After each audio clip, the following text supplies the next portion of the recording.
The rain tastes like copper and regret.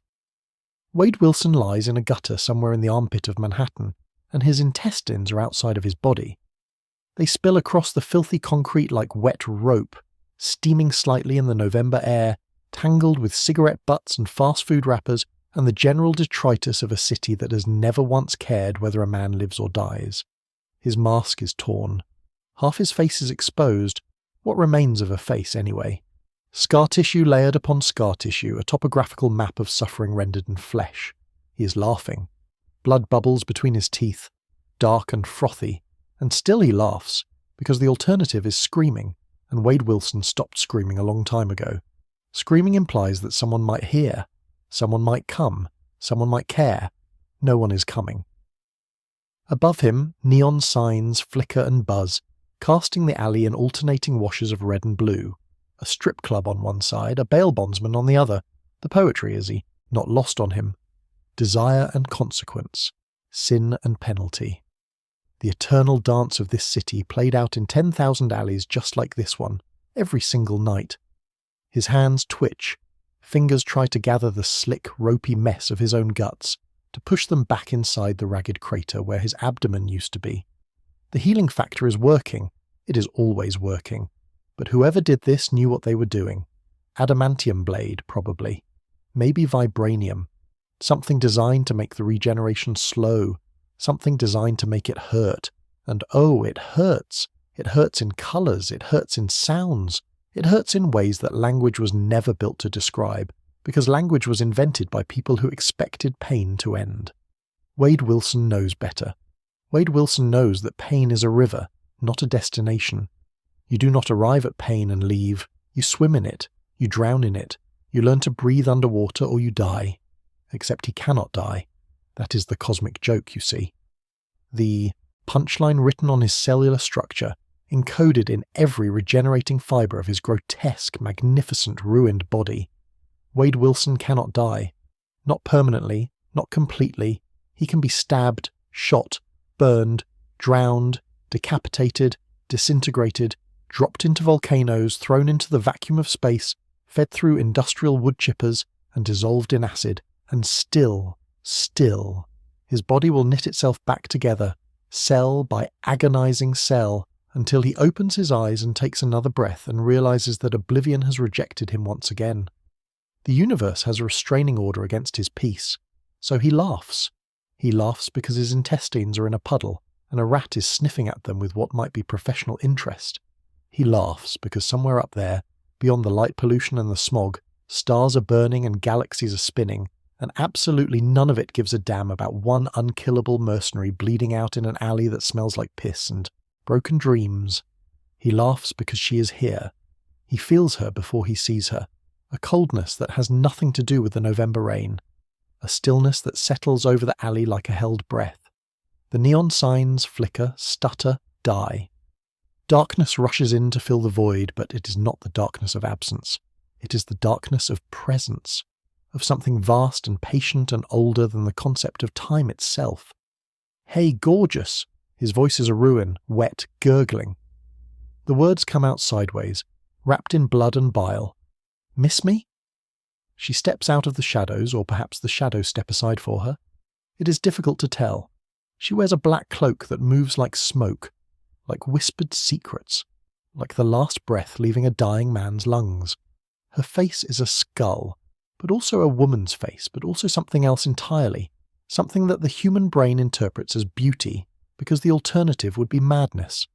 Her eyes are empty sockets, but also infinite depths, but also the most tender gaze Wade has ever known. She is death, not a metaphor, not a hallucination, not a symptom of blood loss or trauma, or the particular breed of insanity that has taken up permanent residence in his fractured mind. She is death. Capital D, the cosmic entity, the end of all things, and she is standing in a filthy Manhattan alley looking down at a man trying to stuff his own intestines back into his body. Wade. Her voice is every voice. It is his mother's voice, and his father's voice, and the voice of every person he has ever loved and lost and failed. It is the silence between heartbeats.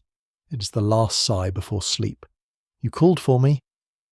Dying tends to do that. He manages to get most of his guts back where they belong. The wound is closing now, slowly, painfully, flesh knitting together like a time-lapse video of rot in reverse. He tries to sit up, fails, tries again. The world spins and tilts and threatens to dump him back into unconsciousness, but he fights it. He always fights it, because when he is unconscious, he cannot see her. You have died 47,312 times, Death says. She does not sound judgmental. She does not sound anything. Her voice is a mirror. It reflects whatever the listener needs to hear. 47,313 now, if we count the 17 seconds your heart stopped before your body remembered to restart it. Are you keeping a spreadsheet? That's adorable. That's really, he coughs, more blood. That's really commitment to the relationship. There is no relationship, Wade. Ouch. He clutches his regenerating chest in mock offence. And here I thought we had something special. All those near-death experiences, all those tender moments in your realm, the time you let me braid your hair. Do you not remember the hair braiding? I felt very close to you during the hair braiding. Death says nothing. She simply watches him with those eyes that are not eyes, that are absence given form, that are somehow the only thing in any universe that has ever truly seen him. And Wade's laughter fades. This is the thing about Wade Wilson that the jokes are designed to hide. This is the wound beneath the scars, the silence beneath the endless chatter, the howling void that all his fourth wall breaks and pop culture references are desperately trying to fill. He loves her. He genuinely, truly, catastrophically loves her. Not because she is beautiful, though she is. Not because she is powerful, though she is. But because she is the only ending he is denied. Death is the one thing Wade Wilson cannot have, and he wants her. God, he wants her. He wants the silence. He wants the stillness. He wants to close his eyes and never open them, to feel her cold fingers on his face and know that it is over, finally over, that he has reached the finish line of this grotesque marathon called existence. Every time he dies, every single time, he sees her.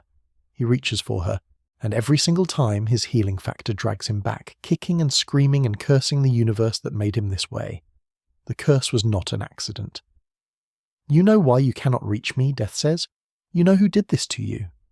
Purple chin, bad fashion sense, really unhealthy obsession with rocks. Wade spits blood. Yeah, I know. Thanos, the Mad Titan, the cosmic warlord who fell in love with death and dedicated his existence to winning her favour. Thanos, who killed half the universe because he thought it would make her smile. Thanos, who learned that death had feelings for someone else, for Wade, for Deadpool, for this scarred and broken mercenary who made her laugh. So Thanos did the cruelest thing imaginable. He made Wade Wilson immortal. Not just healing factor immortal, not just hard to kill immortal, truly, cosmically, definitively immortal.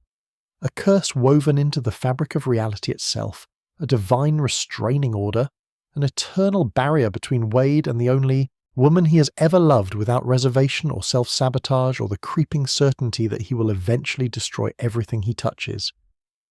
Death reaches down. Her fingers brush Wade's ruined cheek, or they seem to.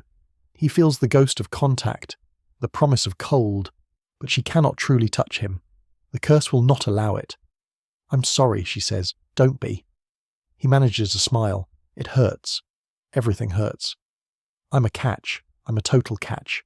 Any cosmic entity would be lucky to have me. You're missing out. You're missing out on so much. I make incredible pancakes. Goodbye, Wade. She fades. The shadows release their hold on the alley. The neon signs flicker back to life. Red and blue, sin and consequence. Wade is alone again, sitting in a puddle of his own blood. Mostly healed but still aching, still hollow, still here, always here. He pulls himself upright, staggers to his feet, looks down at his costume, torn, blood-soaked, possibly ruined beyond even his amateur sewing skills. Looks up at the slice of sky visible between the buildings, where clouds hide the stars and rain continues to fall. Well, he says to no one, to everyone. To the audience he sometimes believes exists just beyond the panel borders, watching him suffer for their entertainment. That was fun. We should do that again. We should do that every day forever until entropy claims the universe and even the cockroaches die. He starts walking, limping really. His right leg has not fully regenerated yet. Something is still wrong with the knee. The rain keeps falling. The city keeps churning. Somewhere in the night, someone else is dying. Really dying. Permanently dying. Achieving the peace that Wade will never know. He envies them. But to understand why Wade Wilson cannot escape the grave, to understand the love and the loss and the laughter and the pain, we must return to the beginning. We must travel back through the years, past the healing factor and the red suit and the name that strikes fear and confusion in equal measure. We must find the man before the monster. We must find the soldier. We must find the cancer. We must find the moment when Wade Wilson walked into a facility that promised salvation and emerged as something else entirely. Something broken, something beautiful, something that would never stop talking and never stop fighting and never, ever stop dying. This is his story. This is the story of Deadpool. Before the scars, there was a boy. Before the healing factor and the red suit and the cosmic curse and the endless parade of deaths, there was a child growing up in a small house in Regina, Saskatchewan, where the winters were brutal and the silences were worse. His name was Wade Winston Wilson, and if you think that alliterative naming convention sounds like something a comic book writer would invent, well, you are not wrong. But that is a realization for later. For now, there is only the boy, and the house, and the father who drank too much and hit too hard.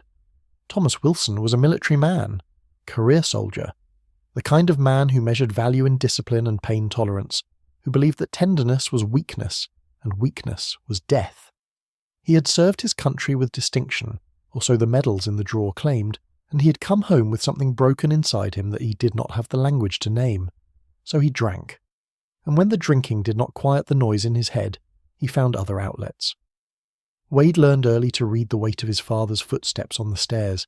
Heavy and slow meant whiskey. Whiskey meant lectures that went on for hours, circular and slurred, about respect and duty and all the ways Wade was failing to become a man. Light and quick meant beer, and beer was almost tolerable. Thomas might even laugh, might even ruffle Wade's hair in a gesture that was almost affection, before passing out in front of the television with the volume too loud. But there was a third pattern, a middle tempo, deliberate, controlled. That was the dangerous one. Wade's mother had left when he was young, walked out one winter morning and never came back, leaving behind a note that Thomas burned without reading, an absence that settled over the household like permafrost. Wade did not blame her. He understood, even then, that some cages have no keys, that some people escape by any means necessary, that staying does not equal love and leaving does not equal betrayal. She was surviving. He could not fault her for that. He would learn to survive too. The beatings taught him pain tolerance. The unpredictability taught him observation, how to read a room, how to anticipate violence before it arrived, how to position himself near exits. The loneliness taught him the value of humour, because if he could make his father laugh, the fists might pause. If he could deflect with a joke, the storm might pass. Words became weapons, became shields, became the only defence a small boy had against a large and broken man. He got good at talking. He got very, very good at talking. By the time Wade was 17, Thomas Wilson was dead. Liver failure, the doctors said, though Wade suspected the liver had simply gotten tired of the fight. He stood at the funeral in a borrowed suit that did not fit, and he felt nothing. No grief, no relief. Just a hollow space where something was supposed to be, a socket without an eye, a stage without a play. He enlisted the next week. The Canadian Armed Forces took one look at Wade Wilson, young, fit, angry, with nothing to lose and no one to miss him, and saw exactly what they were looking for. Raw material. Clay to be moulded. He excelled in basic training with a ferocity that startled his instructors, channeling all that childhood rage into something productive, something sanctioned, something that came with medals instead of bruises. Special forces came calling within 2 years. Wade moved through the ranks like a knife through water. He had a gift for violence, an intuition for combat that could not be taught. While other soldiers hesitated, calculated, second-guessed, Wade simply acted. His body knew things his mind had not yet processed. Strike here, duck there. The enemy is behind that door. Pull the trigger now. He was not fearless. Fear was useful. Fear kept you sharp.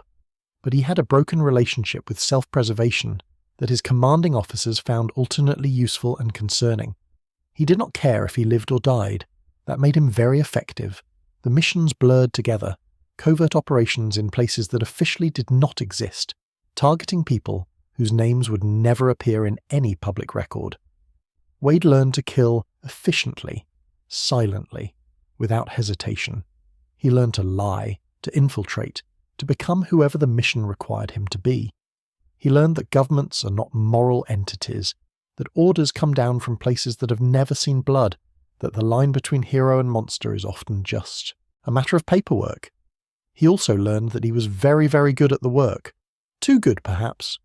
Good enough that his superiors started to worry about what happened when the leash came off. Wade was effective, yes. Valuable, certainly. But there was a wildness in him that resisted institutionalization, a tendency toward improvisation that created as many problems as it solved. He completed his missions, but he did so on his own terms, with his own methods, and the collateral damage was sometimes difficult to explain. The discharge was honorable, technically. The reality was more complicated. Wade Wilson walked away from the military with a skill set designed for destruction and no sanctioned outlet for its use. He had been trained to kill by professionals, then released into a world that frowned upon killing unless you had the right paperwork. He had no family, no connections, no civilian skills that did not involve firearms or hand-to-hand combat. He had a small apartment, growing collection of scars, and a void where purpose used to be. So he did what made sense. He became a mercenary.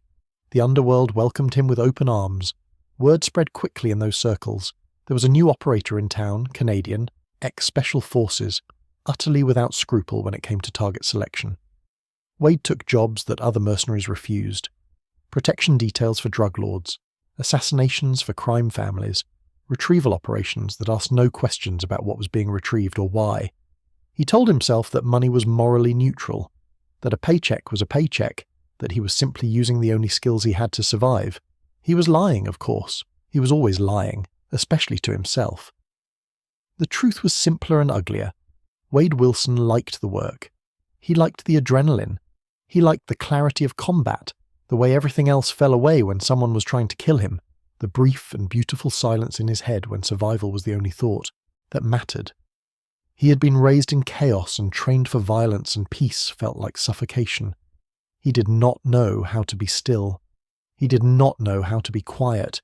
He only knew how to move and fight and talk and kill. And then he met her. Vanessa Carlyle was working at a bar in Boston when Wade walked in looking for information on a target. She was beautiful in a way that suggested hard roads travelled, a sharpness to her features, a wariness in her eyes, the posture of someone who had learned early that the world was not kind and had adjusted accordingly. She was also, Wade would later discover, a mutant with shape-shifting abilities, though she kept that particular card close to her chest. Their first conversation was an insult contest. Wade ordered a drink. Vanessa told him his face looked like someone had tried to put out a fire with a fork. Wade replied that her personality seemed like someone had tried to start a fire with wet matches. She laughed, actually laughed, not the polite chuckle of someone humouring a customer, but a genuine bark of surprised delight. And something in Wade's chest shifted. It was not love at first sight. It was recognition. Here was someone else who armoured themselves in humour. Here was someone else who had seen the worst of what people could do and decided to laugh about it rather than cry. Here was someone else who understood that the jokes were not deflection. They were survival. They were the only response to a universe that seemed determined to grind you down. They fell into each other with the gravity of colliding stars. Their relationship was not healthy by any conventional definition. They fought constantly, spectacular screaming matches that the neighbours must have assumed would end in murder. They broke up and got back together so many times that Wade lost count. They lied to each other, kept secrets from each other, hurt each other in ways that left scars invisible but no less real, but they also saw each other. Vanessa looked at Wade and did not flinch from what she found. She saw the violence, the damage, the yawning emptiness where a normal person would have things like hope and connection and plans for the future. She saw all of it, and she stayed. Not because she thought she could fix him, Vanessa was too smart for saviour complexes, but because she recognised a fellow traveller. They were both broken, they were both surviving, and somehow, impossibly, They made each other less alone. For a few years, Wade Wilson was almost happy. Almost. The cancer came without warning. One day he was fine as he ever was anyway, and the next he was sitting in a doctor's office staring at images of his own lungs, his own liver, his own brain, all of them riddled with tumours that had apparently been growing for months. Late stage, inoperable, metastatic.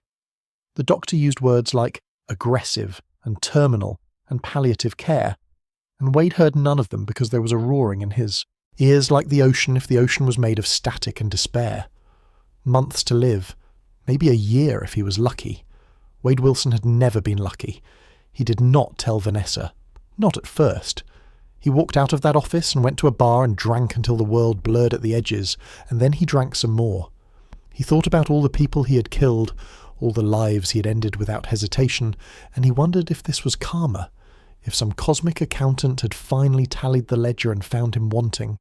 He thought about his father, dead of a rotting liver, and he laughed bitterly at the poetry of it all. The Wilson men did not get happy endings. When he finally told Vanessa, she did not cry. She did not rage. She simply took his hand and held it, and they sat together in silence for a long time, watching the sun set through the dirty window of their apartment.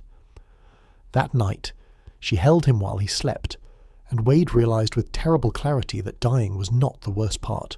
The worst part was leaving her behind.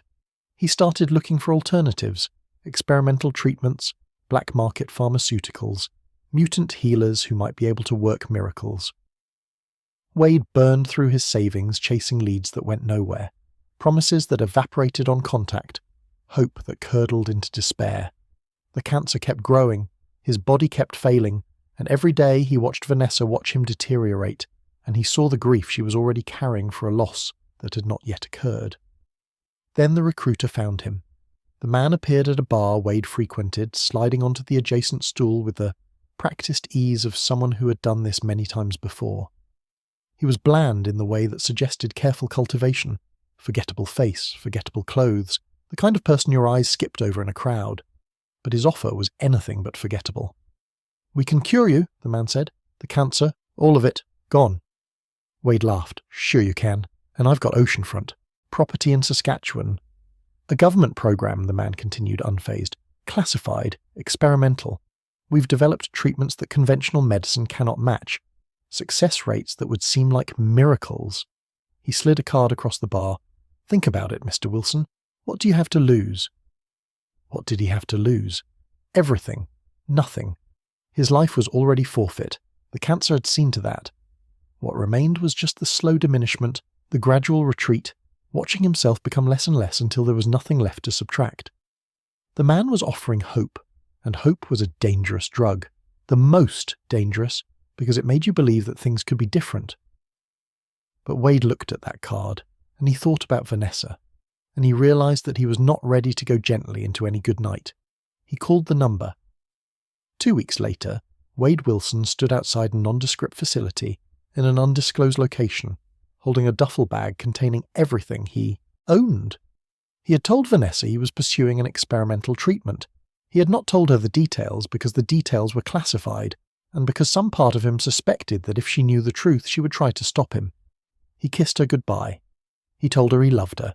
He promised he would come back. Then he walked through the doors and into a nightmare. The facility was not a hospital. The doctors were not healers, and the cure they promised came with a price that Wade Wilson could not have imagined. A price paid in pain and blood and screaming, in the systematic destruction of everything he thought he knew about himself, in the transformation from man to monster to something else entirely. He was about to meet Dr. Killebrew. He was about to meet Ajax. He was about to discover what it meant to be unmade. The first thing they did was take his name. Not officially, of course. There was no ceremony, no paperwork declaring that Wade Winston Wilson had ceased to exist. But from the moment he crossed the threshold of that facility, he understood that names were luxuries reserved for people, and the men and women who ran this place did not see people when they looked at their subjects. They saw raw material. They saw potential. They saw meat to be carved and reshaped into something useful. Wade was assigned a number. He was given a uniform, grey scrubs, thin as paper, offering no protection against the cold that seemed to seep from the walls themselves, He was led through corridors that smelled of antiseptic and something else, something underneath, something that his soldiers' instincts recognized immediately. Fear. The place smelled like fear. And beneath that, fainter but unmistakable, death. The facility belonged to Department K, a black operations branch of the Canadian government so classified that its existence was denied at every level. Officially, Department K did not exist. Officially, the experiments conducted within its walls had never happened. Officially, the men and women who entered as subjects and left as corpses, or worse, as something other than human, were simply administrative errors, clerical ghosts, names that had never appeared in any database. Unofficially, Department K was the bastard child of Weapon X. The Weapon X program had created Wolverine, had taken a mutant named Logan, and bonded unbreakable adamantium to his skeleton, had turned him into the perfect killing machine, had unleashed him upon a world that was not prepared for what he would become. The program had been a success by certain metrics, a catastrophic failure by others. Logan had escaped. Logan had remembered. Logan had spent decades hunting down the men who had tortured him, and most of them had died screaming. But the research survived. The data, the methodologies, the fundamental insight that had driven Weapon X from the beginning, that human beings could be improved, enhanced, transformed into something greater through the application of sufficient science and sufficient suffering. Department K inherited that legacy, along with the hubris that came with it. They believed they could succeed where Weapon X had failed. They believed they could create super soldiers without the inconvenient side effects of conscience and memory. They were wrong, of course. They were catastrophically, apocalyptically wrong. But Wade did not know that yet. What Wade knew was that they strapped him to a table. The room was white. Aggressively white. The kind of white that hurt to look at, that seemed designed to eliminate shadows, to ensure that there was nowhere for secrets to hide. Medical equipment lined the walls, monitors and IV stands and machines whose purpose Wade could not identify, but whose appearance suggested nothing good. And standing over him, clipboard in hand, was a man whose face Wade would never forget. Dr. Killebrew. He was older than Wade had expected. Grey hair, wire-rimmed glasses, the kind of grandfatherly demeanour that belonged in a family photograph rather than a torture chamber. His voice was soft, almost gentle, as he explained what was about to happen. The cancer, he said, was indeed terminal. Conventional medicine could not save Wade. But Department K had access to unconventional methods. They had obtained genetic material from a mutant, a powerful mutant, a mutant whose healing factor was so advanced that he could recover from virtually any wound, regenerate virtually any damage, survive virtually any trauma. They were going to inject that genetic material into Wade. They were going to rewrite his cellular structure, force his body to adapt, trigger a mutation that would save his life. There will be some discomfort, Dr. Killebrew said. He was lying. The injections began immediately. Wade felt the needles pierce his skin. Dozens of them, hundreds of them, each one delivering its payload of modified genetic material directly into his bloodstream. The serum was cold. It spread through his veins like ice water, like liquid nitrogen, like winter itself had taken up residence in his circulatory system. His teeth chattered, his muscles spasmed, and then the pain began. It started as a tingling, a warmth that spread outward from the injection sites, almost pleasant at first, like the first rays of sun after a long winter. But the warmth intensified. It became heat. The heat became fire. And suddenly Wade was burning from the inside out, every cell in his body igniting simultaneously as the foreign genetic material collided with his own DNA and declared war. He screamed. He screamed until his throat tore. He screamed until blood flecked his lips. He screamed until his voice gave out entirely, and all that emerged was a ragged, airless wheeze, the sound of a man whose body had decided that screaming was no longer a priority because there were more important battles to fight. The cancer was dying. Wade could feel it, or perhaps he was. Imagining it, perhaps his mind was constructing narratives to explain the incomprehensible sensations flooding his nervous system. But he could feel the tumours shrinking, withering, being consumed by something hungry and relentless. The healing factor was activating. His cells were learning to regenerate, to repair.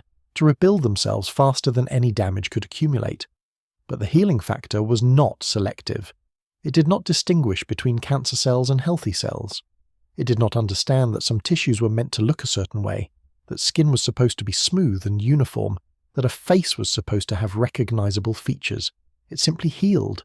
It healed everything, everywhere, all at once. And in the chaos of that cellular revolution, Wade Wilson's body became a battlefield. His skin bubbled, literally bubbled, like water reaching a boil, as new tissue formed beneath the surface faster than the old tissue could slough away. Lesions opened and closed in, seconds. Scars formed over wounds that had not yet finished healing, then split apart as new growths pushed through from below.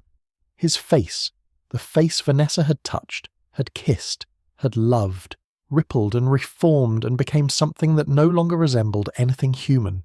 He was becoming a monster. And through it all, standing at the edge of his vision with a clipboard and a stopwatch, Dr. Killebrew took notes. Days passed. Weeks. Time lost meaning in that white room, where the lights never dimmed and the pain never stopped, and the only constant was the soft scratch of pen on paper, as Killebrew documented every stage of Wade's transformation.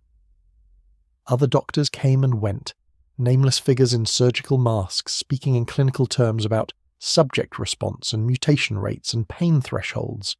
They increased the dosages, they introduced new serums, they pushed Wade's body to the breaking point, then pushed further, because the breaking point was the whole point.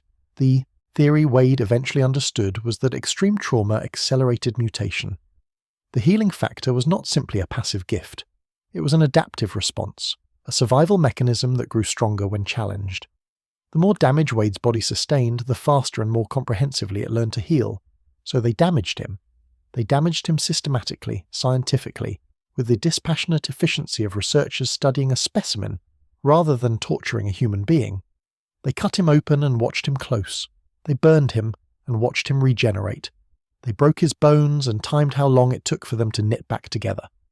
And when the physical torture was not sufficient, they introduced psychological elements, sensory deprivation, sleep denial, hallucinogens that turned Wade's already fractured mind into a kaleidoscope of horror. They wanted to see if trauma affected the healing factor differently. They wanted to know if a broken mind healed the same way as broken flesh. It did not. Wade's mind did not heal. It adapted. It built walls and trapdoors and secret passages, compartmentalizing the horror, sealing away the memories that were too painful to process. It developed coping mechanisms that looked like madness from the outside. The constant chatter, the inappropriate humor, the bizarre fourth-wall awareness that would later become Deadpool's trademark. His psyche was not regenerating. It was fragmenting, shattering into pieces that somehow continued to function even as they no longer fit together properly. And through it all, there was Ajax. Francis Freeman was Dr. Killebrew's attendant, though attendant was a generous term for what he actually did. Francis was a sadist in the clinical sense, a man who derived genuine pleasure from the suffering of others, who had found in Department K a playground that allowed him to indulge his darkest impulses under the guise of scientific necessity. He had undergone procedures himself, treatments that had enhanced his physical abilities while deadening his nerve endings, leaving him incapable of feeling pain. Perhaps that was why he was so fascinated by it in others.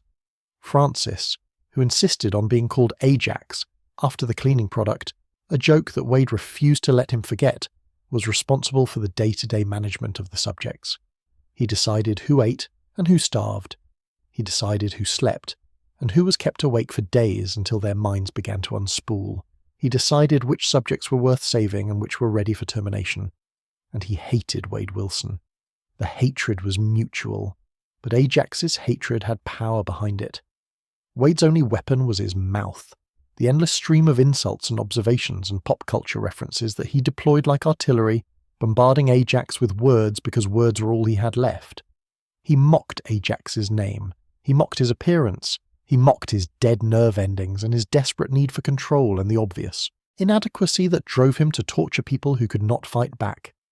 Ajax responded by making Wade's life exponentially worse. The other subjects feared Ajax. They cowered when he entered a room, fell silent when he spoke, did everything in their power to avoid attracting his attention. But Wade could not help himself. The jokes came automatically, compulsively, a defense mechanism so deeply ingrained that he could not turn it off, even when it would have been safer to stay quiet. Every quip was a small victory, proof that they had not broken him, that somewhere beneath the scars and the screaming, Wade Wilson still existed. And the jokes served another purpose. They kept him human. The facility was full of subjects who had lost themselves, men and women who had arrived with names and histories and hopes, only to be ground down by the process until nothing remained but pain and obedience. Wade watched them shuffle through the corridors dead-eyed and compliant, and he understood that this was the real goal. Department K was not trying to create superhumans. They were trying to create weapons, living weapons that would follow orders without question, that would kill and die on command, that would never rebel because there was nothing left inside them capable of rebellion. He refused to become one of them. The Deadpool was a betting pool, a cruel game that the facility staff played to pass the time between experiments. They wagered on which subjects would die next, assigning odds based on health and healing rates and psychological stability. Wade's odds were perpetually high, not because his body was failing, but because his mouth kept getting him into trouble. Every time he insulted Ajax, his odds went up. Every time he refused to break, someone lost money. Wade found this hilarious. He started making predictions himself, offering commentary on the other subjects' chances, turning the whole macabre exercise into a performance.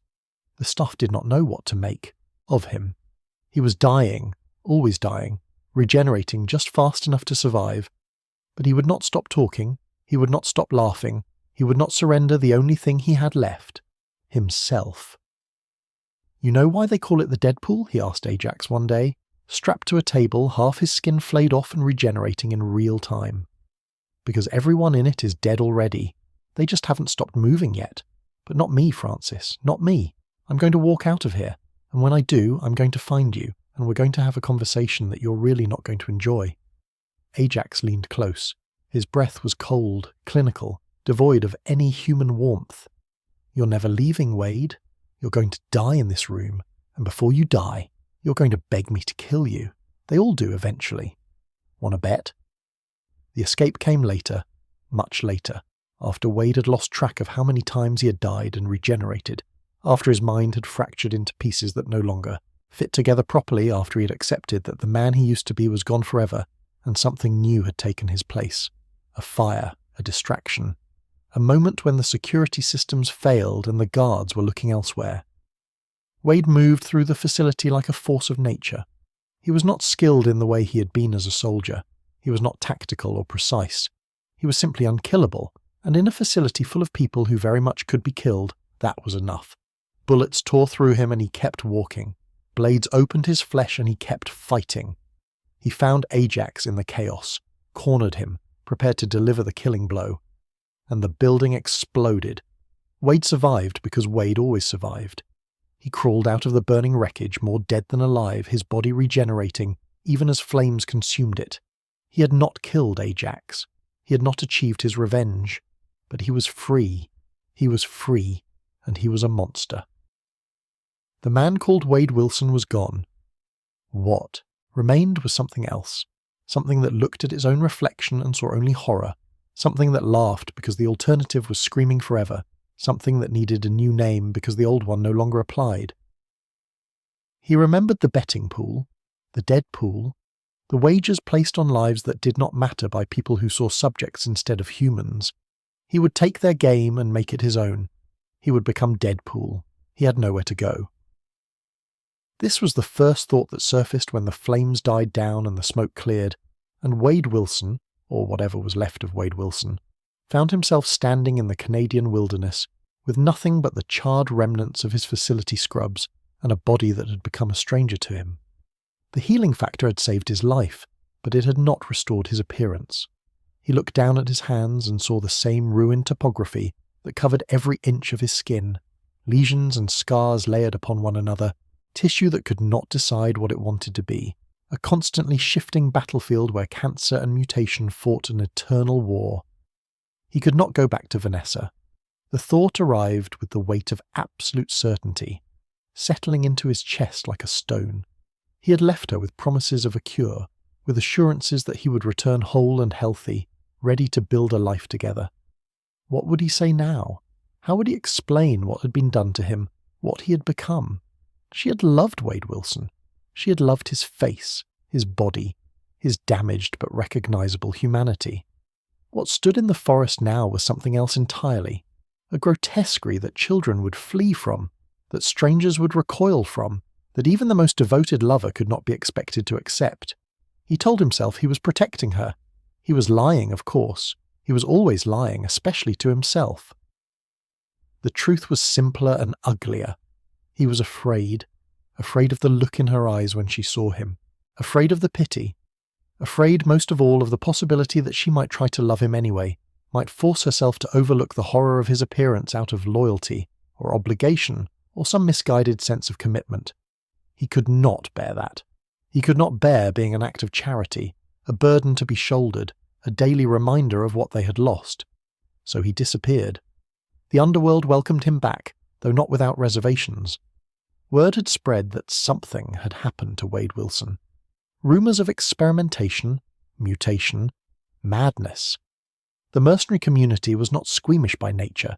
These were men and women who killed for money, who operated outside the boundaries of law and morality, who had seen enough horror that very little surprised them anymore. But even by their standards, the thing that had once been Wade was unsettling. He wore a mask now. The first version was crude, a ski mask modified with eye holes, soaked through with blood after his first job back, because he had not yet learned that his healing factor produced copious amounts of fluid when working overtime. He iterated, he experimented, he found materials that breathed, that moved with him, that could withstand the punishment his lifestyle demanded. Red fabric because red hid the blood, black accents because black looked professional, a full face covering because the alternative was watching his clients vomit when they saw what was underneath. The costume became armour. Not physical armour, bullets still hurt, blades still cut, his body still died in all the ways a body could die, but psychological armour. Behind the mask he was not the monster from the facility. He was not the cancer patient, the torture victim, the failed experiment. He was someone new, someone who had chosen his appearance, chosen his identity, chosen to transform his suffering into spectacle. He needed a name. Wade Wilson was dead. The mercenary community had known Wade Wilson, had worked with him, fought against him, respected his skills even when they questioned his judgment. That man was gone. What remained required a different designation, something that acknowledged the transformation, something that captured the dark joke of his existence. He remembered the betting pool. He remembered the guards wagering on death, treating human lives as entertainment, finding amusement in suffering.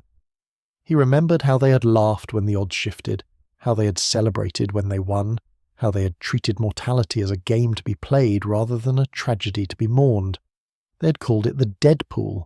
They had made it an institution, a tradition, a way to pass the time between tortures. Wade would take their game and turn it into something else. Deadpool. The name carried weight.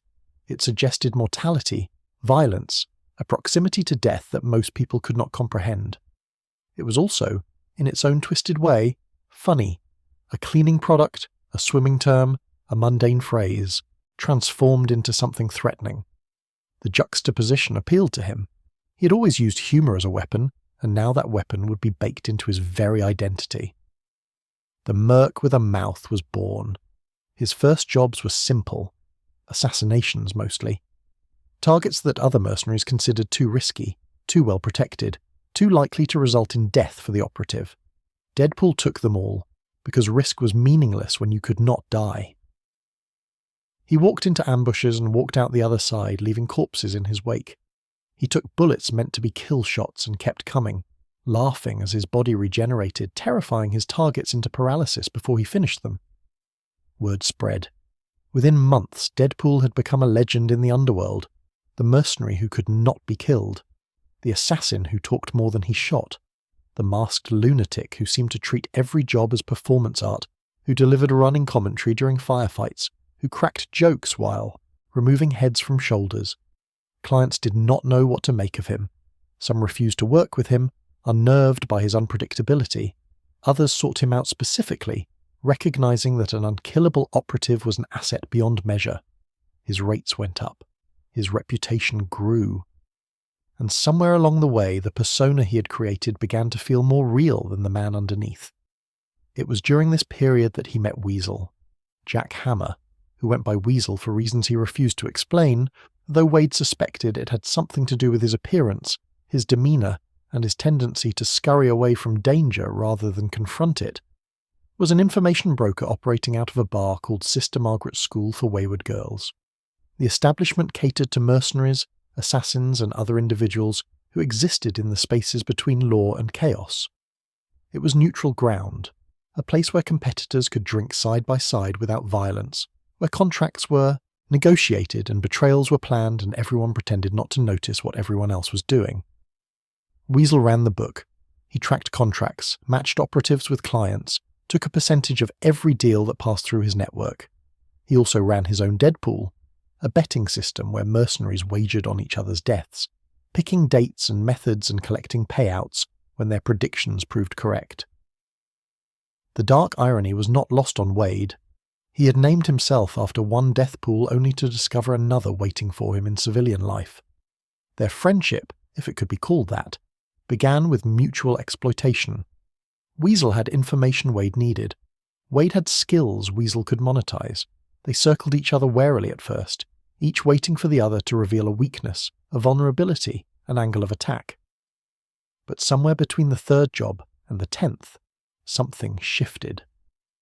Weasel stopped flinching when Wade removed his mask. Wade stopped threatening to kill Weasel every time a contract went sideways.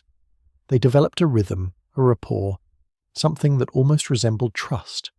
Weasel became Wade's handler, his confidant, his only consistent human connection in a world that had decided he was no longer human.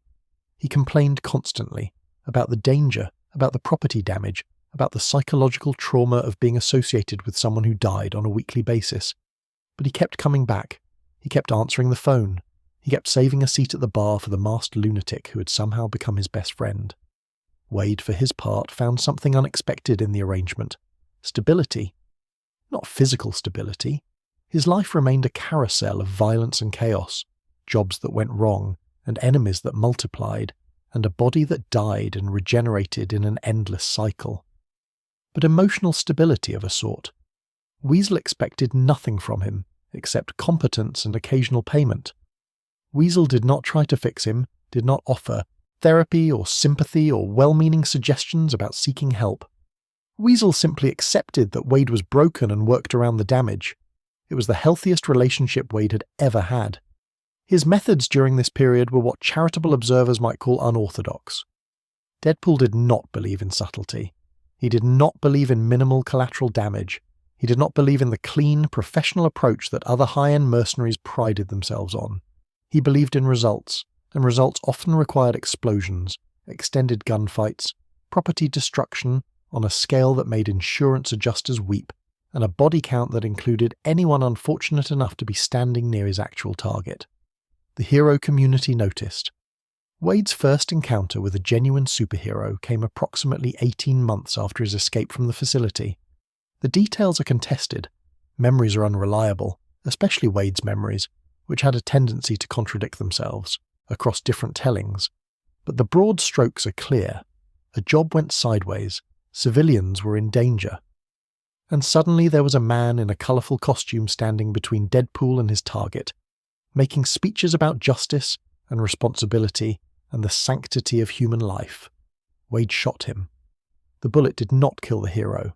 Heroes were annoyingly difficult to kill, as Wade would discover repeatedly over the following years, but it established a pattern. Deadpool was not interested in the moral framework that superheroes operated within. He was not interested in their codes, their rules, their earnest beliefs about right and wrong. He was a mercenary. He took money. He completed contracts. The ethics of his employers were not his concern. This made him a villain by most definitions, an antagonist, a threat to be neutralized. Wolverine found him first.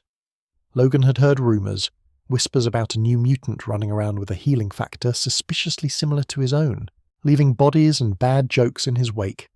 He tracked Wade down, cornered him in an alley, demanded answers about where the healing factor had come from. The fight that followed was brutal and inconclusive. Neither of them could kill the other. Neither of them was willing to back down. They slashed and stabbed and regenerated for hours, neither gaining ground until exhaustion finally forced a stalemate. It was not the last time they would fight. It was not the last time they would bleed each other. But something was established in that alley. A recognition between two men who understood what it meant to be unkillable in a world full of death. They were not friends. They were not allies. But they were, in some strange way, kindred. Spider-Man came later, then the X-Men, then various Avengers and Defenders and independent operators who took offense at Deadpool's methods, his targets, or simply his personality. Wade fought them all. He lost some battles and won others. He made enemies, and grudging acquaintances and a handful of people who might be called friends if you squinted hard enough and ignored the death threats. He was building a life. A strange, violent, fundamentally broken life, but a life nonetheless. But something was missing. Wade felt it in the quiet moments, in the space between jobs, in the hours before sleep claimed him, in the rare instances when he was alone with his thoughts and could not escape them. He was surviving. He was even, by certain metrics, succeeding. But he was not whole. There was a void inside him that no amount of killing could fill, no quantity of money could satisfy, no relationship could touch. He was lonely. Not for companionship. He had Weasel, had Blind Al by this point, had a network of dysfunctional connections that passed for a social life. He was lonely for something deeper, for meaning, for an ending, for the one thing his healing factor had stolen from him, the possibility of peace, and then, in a moment of dying. That should have been like all the others. Something changed. He saw her. Not a hallucination, not a dream, not the random firings of an oxygen-deprived brain constructing comfort from chaos. He saw death herself, beautiful and terrible, ancient and immediate, reaching for him with hands that promised silence and stillness, and an end to all the noise. He fell in love instantly, and that love would become his greatest curse. The first voice appeared 3 months after his escape. Wade was mid-job, a relatively straightforward assassination, the kind he could complete on autopilot, when he heard it. Not an external sound, not another person speaking.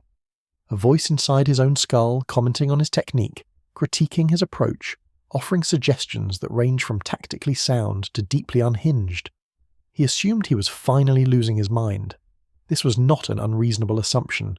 The torture, the trauma, the constant cycle of death and regeneration, any one of these factors could have pushed a healthy psyche over the edge, and Wade's psyche had never been particularly healthy to begin with.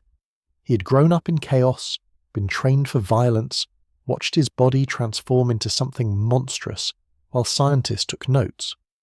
A little voices in the head action seemed almost inevitable, really, almost overdue. But the voice persisted. It became his constant companion, a running commentary on everything he did. It had opinions about his costume. It had opinions about his weapons. It had opinions about his life choices, his romantic prospects, his tendency to get shot in places that took forever to regenerate. Sometimes it was helpful, warning him of dangers he had missed, suggesting strategies he had not considered. Sometimes it was infuriating, mocking his failures, second-guessing his decisions, filling the silence with chatter when all he wanted was peace. He started talking back. This was the moment when other people began to seriously worry about Deadpool's mental state. It was one thing to be eccentric, to crack jokes during combat, to treat violence as performance art.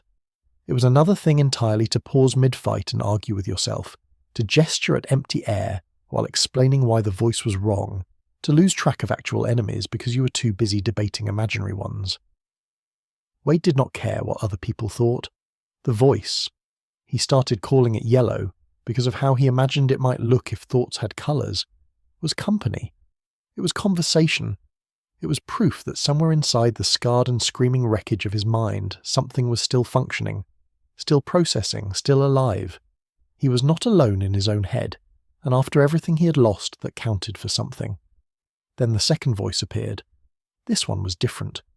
Where yellow was reactive, emotional, prone to tangents and digressions, the new voice was cooler, more detached, It observed rather than participated, offering commentary that felt somehow external, as if it were watching Wade's life from outside rather than living it alongside him. Wade called this one White, and he could not shake the feeling that White knew things it should not know. Things about the nature of reality itself. The realization came gradually, then all at once. Wade was fighting someone he could not even remember who anymore, the faces blurred together after enough years, when White made an observation that stopped him cold. "Panel 3, White said. Bottom left. The colorist made a mistake. Your belt is brown instead of black." Wade looked down at his belt. It was black. It had always been black. What the hell was White talking about? But the seed was planted. He started noticing things, inconsistencies, continuity errors, moments when he could swear that time had skipped, that scenes had been rearranged, that his own memories contradicted each other in ways that could not be explained by trauma alone. He noticed that conversations sometimes felt scripted, that events unfolded with the structure of narrative rather than the chaos of reality, that his life seemed to have arcs and themes and dramatically appropriate timing. He noticed the borders, not always, not consistently, but sometimes, in moments of extreme stress or extreme clarity, Wade could perceive the edges of existence itself, rectangular boundaries that framed his reality, gutters between moments where time did not exist, the distinct sensation that he was being observed not by surveillance equipment or hidden enemies, but by something else entirely, something beyond, readers. The word arrived in his mind like a revelation, like a religious experience, like the moment when a drowning man finally stops fighting and accepts the water. He was in a comic book. He was a fictional character. His entire existence, the trauma, the healing factor, the dead friends and living enemies and endless parade of violence, was entertainment. Content, product designed to be consumed by an audience he could sense but never see. This should have driven him insane. Perhaps it did. Perhaps the fourth wall awareness was itself a symptom of psychosis, a delusion constructed to make sense of senseless suffering. Perhaps Wade's fractured mind had invented an audience because the alternative, accepting that his pain had no purpose, no meaning, no one watching, was too terrible to contemplate. But Wade did not experience it as madness. He experienced it as freedom. If he was fictional, then nothing truly mattered. The deaths did not count because characters could be resurrected by editorial fiat. The suffering was temporary because writers could retcon it away. The endless cycle of violence was not tragedy but genre convention, the expected rhythm of superhero storytelling, something to be embraced rather than mourned, and more importantly, he could talk to them. Wade began addressing the audience directly. He commented on plot, developments before they happened. He criticized artwork, challenged dialogue, complained about pacing. He referenced other comics, other media, other fictional universes with the easy familiarity of someone who understood that all stories existed on the same plane. He broke the fourth wall so consistently that it ceased to be a wall at all, just another door he walked through whenever he felt like it. Other characters found this deeply unsettling. Spider-Man, during one of their early encounters, watched Wade carry on a conversation with empty air for several minutes before finally asking who he was talking to. Wade tried to explain. He pointed at the panel borders. He gestured toward the theoretical position of the reader. He described the sensation of being watched, of existing in a medium, of understanding that their entire reality was ink on paper or pixels on screens. Spider-Man backed away slowly and did not make eye contact for the rest of the fight. This became a pattern. Heroes and villains alike dismissed Wade's fourth wall breaks as symptoms of mental illness, as theatrical affectation, as anything other than what Wade insisted they were, genuine perception of the truth. They could not see what he saw.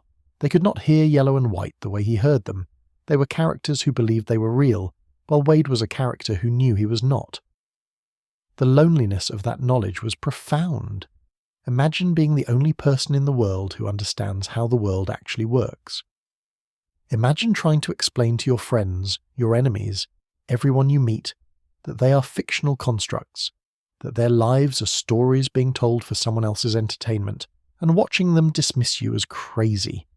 Imagine knowing that nothing you do truly matters because writers can undo it, and simultaneously knowing that everything you do is being watched by an audience that cares about you precisely because you do not matter. Wade carried this contradiction inside him like a second heart. It made him unpredictable. Enemies could not anticipate his moves because his moves did not follow the logic of tactical combat. They followed the logic of drama, of comedy, of narrative satisfaction.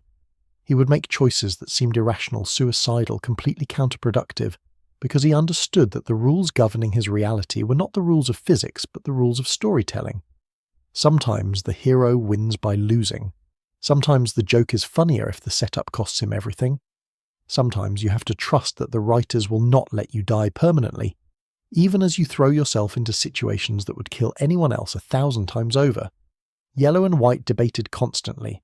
They argued about tactics, about morality, about whether any of this mattered. Yellow was emotional, impulsive, prone to suggestions that prioritized immediate satisfaction over long-term consequences.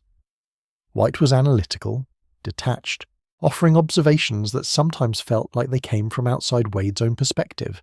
Together they created a constant internal dialogue that Wade experienced as companionship, as conflict, as the only conversation partners who truly understood him. Because they were him, and they were also perhaps something more.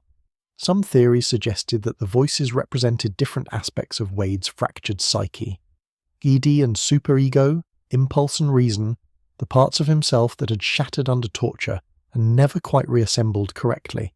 Other theories suggested that the voices were themselves aware of the fictional nature of reality, that White in particular represented the perspective of the reader bleeding through into Wade's consciousness.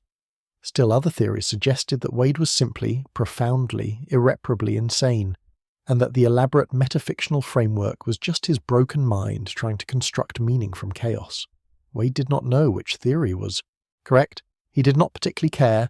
The voices kept him company. The fourth wall awareness kept him sane in its own paradoxical way. The understanding that he was fictional freed him from the despair that would otherwise have consumed him. The despair of a man who could not die, who could not escape, who was trapped in an existence of perpetual suffering with no hope of release. If reality was a story, then his suffering was narrative, and narratives eventually end. But there was one thing that transcended fiction, one thing that felt real even when nothing else did, one thing that Wade clung to with a desperation that surprised even himself, his love for death. She was not a voice in his head. She was not a delusion or a symptom or a coping mechanism. She was a cosmic entity, ancient and absolute. And when Wade looked at her, he felt something that the fourth wall awareness could not explain away, something that mattered even if nothing else did. He loved her, and that love, impossibly, was requited. In the Marvel Universe, death is not a metaphor. She is not the absence of life, the cessation of function, the simple biological fact of an organism ceasing to operate. She is an entity, one of the cosmic abstracts, beings who embody fundamental aspects of existence itself. Eternity represents time without end. Infinity represents space without limit. Entropy represents the gradual unraveling of all things. And death represents the ending, the final breath, the moment when consciousness surrenders to the void. She has existed since the first living thing died. She will exist until the last living thing follows, and somewhere along the line she fell in love with Wade Wilson. The romance began, as most romances do, with proximity. Wade died constantly. Bullets, blades, explosions, falls, drownings, burnings, crushings, dismemberments. The methods varied, but the outcome was always the same. His heart would stop. His brain would cease functioning for a few seconds, or a few minutes, or sometimes longer. Wade Wilson would be clinically, definitively dead. And in those moments, he would see her. The realm of death exists outside normal space and time. It is not a place that can be mapped or measured, not a destination that can be reached through conventional travel. It is a state of being, a threshold between existence and oblivion, and Wade crossed that threshold so often that he began to recognize its contours, the endless grey expanse, the silence that was not absence but presence, the presence of peace, of stillness, of an end to all the noise that filled his waking existence. And at the centre of it all she waited. Death appeared differently to different souls. Some saw a skeletal figure in black robes, the classic Grim Reaper of Western iconography. Some saw a beautiful woman, serene and welcoming, offering comfort in the final moments. Some saw nothing at all, simply felt themselves dissolving into something vast and patient and eternal.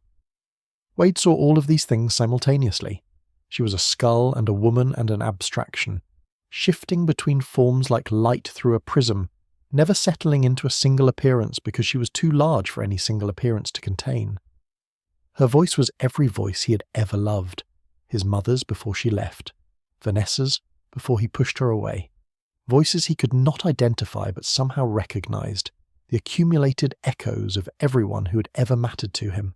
She was terrifying and beautiful and absolutely, overwhelmingly real. "Wade," she would say each time he arrived, "you've come back." "Couldn't stay away," he would reply, grinning with a mouth that no longer existed in any physical sense. "You know me, sucker for a pretty face, pretty skull, pretty whatever you are today." Their conversations were unlike anything Wade experienced in the living world. There was no urgency, no violence, no need to perform or deflect or protect himself with humour. Death did not judge him for his sins. She did not recoil from his scars. What did appearance matter to an entity who existed beyond physical form? She simply listened and spoke, and was present with him in a way that no living being had ever managed. He told her things he had never told anyone, about his father, about the beatings, the silence, the way he had felt nothing at the funeral and wondered if that made him a monster, about Vanessa, the love he had abandoned because he could not bear to be a burden, about the facility, the torture, the systematic destruction of everything he thought he was, about the voices in his head and the fourth wall he could see through, and the terrible loneliness of being the only person who understood that reality was a story being told for someone else's entertainment. Death listened to all of it, and somehow, impossibly, she understood. "You are tired," she said once, reaching toward him with hands that were bone and flesh and starlight. "You have been tired for so long. You fight and die and fight again, and there is no rest, no peace, no ending. I see the weight you carry, Wade Wilson. I see how desperately you want to put it down." "Is that an offer?" His voice cracked, even though he had no voice, even though this entire conversation was happening in a space beyond sound and language. "Because I gotta tell you, I'm very interested. I'm extremely interested. Sign me up for the whole package. Eternal rest, freedom from suffering, never having to regenerate from a pile of hamburger meat ever again. I cannot take you, not yet, not permanently." Her expression, if an entity beyond form could be said to have an expression, carried something that might have been regret. "Your healing factor binds you to life. As long as it functions, you will always return. Then turn it off. Your death, capital D, you're the ending of all things. Just end me, please." She said nothing. She simply looked at him with those eyes that were voids and stars and everything in between, and Wade understood that even death had limitations. Even she operated within rules, constraints, cosmic laws that governed what she could and could not do. But there was something else in her gaze, something warmer. "I will wait for you," she said, "however long it takes, however many times you must return before you can stay. I will be here, Wade Wilson. I will always be here." It was the closest thing to a declaration of love that Wade had ever received from someone who actually meant it. He fell, completely, catastrophically, irrevocably. He fell in love with death the way poets fall in love with oblivion, the way mystics fall in love with transcendence, the way broken men fall in love with the promise that someday, somehow, the breaking will stop. She became his reason and his madness, his hope and his despair. Every death became a reunion. Every resurrection became a separation. He lived for the moments when his heart stopped beating, because those were the only moments when he felt truly alive. This did not go unnoticed. Thanos the Mad Titan had been courting death for eons. He was obsessed with her in the way that only a being of his power could be obsessed, totally, destructively, willing to unmake reality itself if it would earn her favour. He had killed billions in her name. He had gathered the Infinity Stones, threatened the cosmos, waged wars across galaxies, all in pursuit of a single goal, making death love him. And Death did not love him. She tolerated his attention. She accepted his offerings of souls, the countless lives he snuffed out as tribute. But she did not look at Thanos the way she looked at Wade Wilson, with warmth, with tenderness, with something that resembled genuine affection. Thanos brought her death as a gift. Wade came to her as a supplicant, seeking not to give but to receive, wanting nothing from her except the peace of her embrace. Perhaps that was why she preferred him. Thanos, when he discovered the nature of Wade's relationship with death, did not react with dignity or grace. He did not accept that the object of his obsession might have preferences of her own. He did not step aside or reassess or consider that perhaps, after billions of years of one-sided courtship, it was time to move on. Instead, he destroyed the one thing Wade wanted most. The curse was elegant in its cruelty. Thanos, using powers that few beings in the universe could match, reached into the fundamental nature of Wade's existence and made a single, devastating change.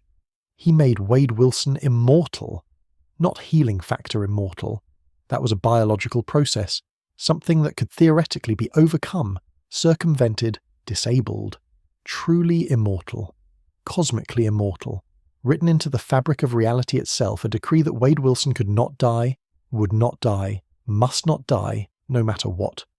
He severed Wade from death permanently. Wade still saw her. In the moments when his heart stopped, in the brief interludes before his healing factor dragged him back, he could still perceive her realm, could still sense her presence at the edges of his consciousness. But he could no longer reach her. An invisible barrier stood between them now, a wall that no amount of dying could breach. He would approach her threshold and be yanked back over and over forever. Thanos had turned Wade's love into a prison. The psychological impact was devastating. Wade had found something to live for, or rather, something to die for. He had found meaning in the meaningless parade of violence that constituted his existence. And now that meaning had been stolen from him by a jealous god who could not accept rejection. He became reckless in new ways, not just willing to die, but actively seeking it. He threw himself into situations that would kill anyone, hoping against hope that this time, somehow, the curse would break. He fought enemies who could theoretically destroy him at the molecular level. He exposed himself to forces that should have obliterated every trace of his existence. Nothing worked. Every time his body reassembled, every time he opened his eyes to find himself still alive, still trapped, still denied the only peace he had ever known. The jokes became sharper. The violence became more excessive. The fourth wall breaks took on a desperate quality, as Wade appealed directly to writers and editors to end his suffering, to write him out of existence, to give him the death that the narrative seemed determined to deny. But comics do not end. Characters do not truly die, not permanently, not in a medium where resurrection is as common as reboot. Wade understood this. He understood that even if some writer granted his wish, some future writer would bring him back, would find a loophole, would decide that Deadpool was too popular to stay dead. He was trapped not just by Thanos' curse, but by the economics of intellectual property, a character too valuable to release. And, through it all, Death watched. She could not help him. The curse was beyond even her power to break, at least through direct intervention. But she could wait. She had waited since the beginning of time. She could wait longer. She could be present in his moments of dying, even if she could not keep him. She could offer what comfort an abstract entity could offer to a mortal man who loved her. "I'm sorry," she told him, again and again. "I'm so sorry, Wade." "Don't be." He always said the same thing, the joke that was not quite a joke. "I'll figure it out. I always figure it out. And when I do, when I finally make it stick, I'm going to take you dancing. We're going to dance, you and me. The waltz of oblivion. The tango of termination. It's going to be beautiful." "I would like that," Death said. And Wade would wake up, alone, alive, aching in every cell for something he could never have. The love persisted. The curse persisted. The cosmic tragedy of Wade Wilson and Death became one of the universe's strangest romances, a man who wanted nothing more than to die, and the entity who wanted nothing more than to take him, kept apart by the jealous intervention of a mad god. But Wade was nothing if not persistent. and he had other enemies to face while he searched for a way to break the curse. Enemies who challenged not just his body, but his very identity. Enemies who claimed that everything Wade believed about himself was a lie. One of them claimed to be the real Wade Wilson. The man called himself T-Ray, and he wanted Wade Wilson dead. This was not in itself unusual. Wade had accumulated enemies the way other people accumulated debt, steadily, inevitably, with compound interest that ensured the original amount would eventually become unmanageable. Mercenaries he had double-crossed, criminals whose operations he had disrupted, heroes who objected to his methods, villains who objected to his occasional heroism. The list was long, and T-Ray's name would have been just another entry on it, except for one crucial detail. T-Ray claimed to be the real Wade Wilson, not a clone, not a doppelganger, not an alternate universe variant or a shapeshifter, or any of the other explanations that comic book reality might offer. T-Ray claimed that he, the massive albino mercenary with mystical powers and a vendetta that bordered on religious fervour, was the original, authentic Wade Winston Wilson, and the man currently calling himself Deadpool was an imposter, a thief, a murderer who had killed the real Wade's wife, stolen his identity, and built a life on a foundation of lies. The accusation should have been easy to dismiss. Wade knew who he was. He remembered his childhood in Canada, his abusive father, his military service, his cancer diagnosis, the facility where he had been transformed. These memories were fragmented. Yes, trauma and torture and constant regeneration had left his recollections riddled with gaps and inconsistencies, but they were his memories.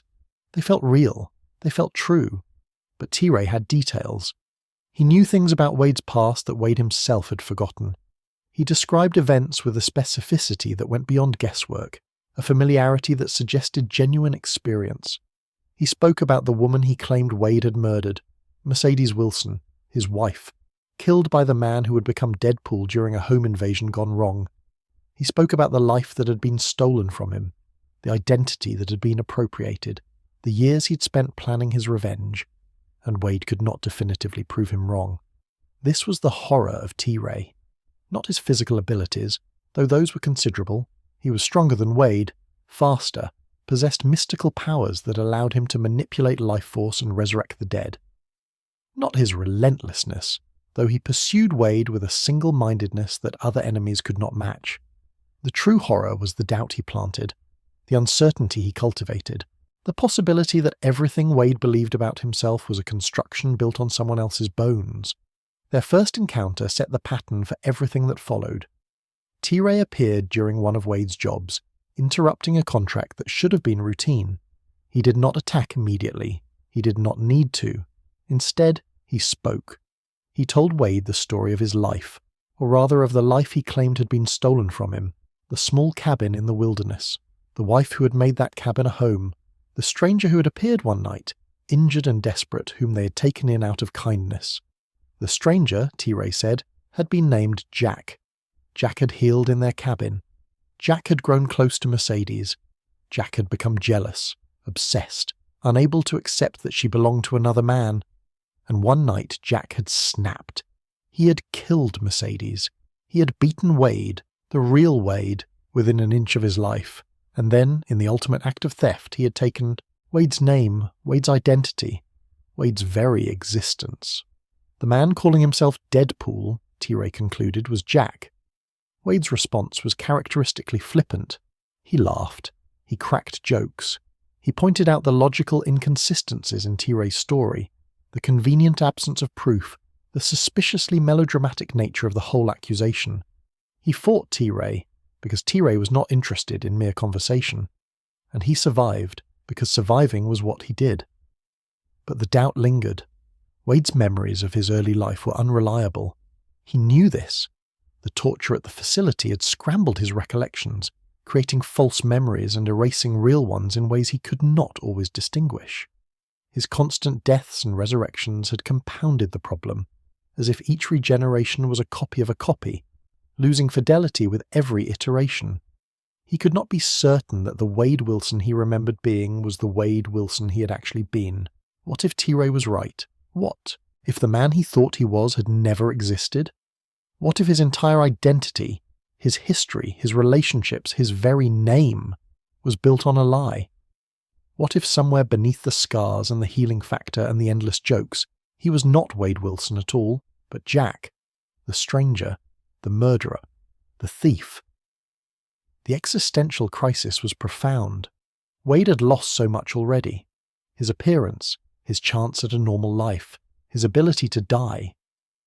But he had always clung to the belief that somewhere underneath all the damage, a real person still existed. Wade Winston Wilson, born in Canada, son of Thomas and an absent mother. The man who had once been loved by Vanessa Carlyle. If even that was a lie, then what was left? What was he really? T-Ray exploited this ruthlessly. Their conflicts became less about physical combat and more about psychological warfare. T-Ray did not simply want to kill Wade.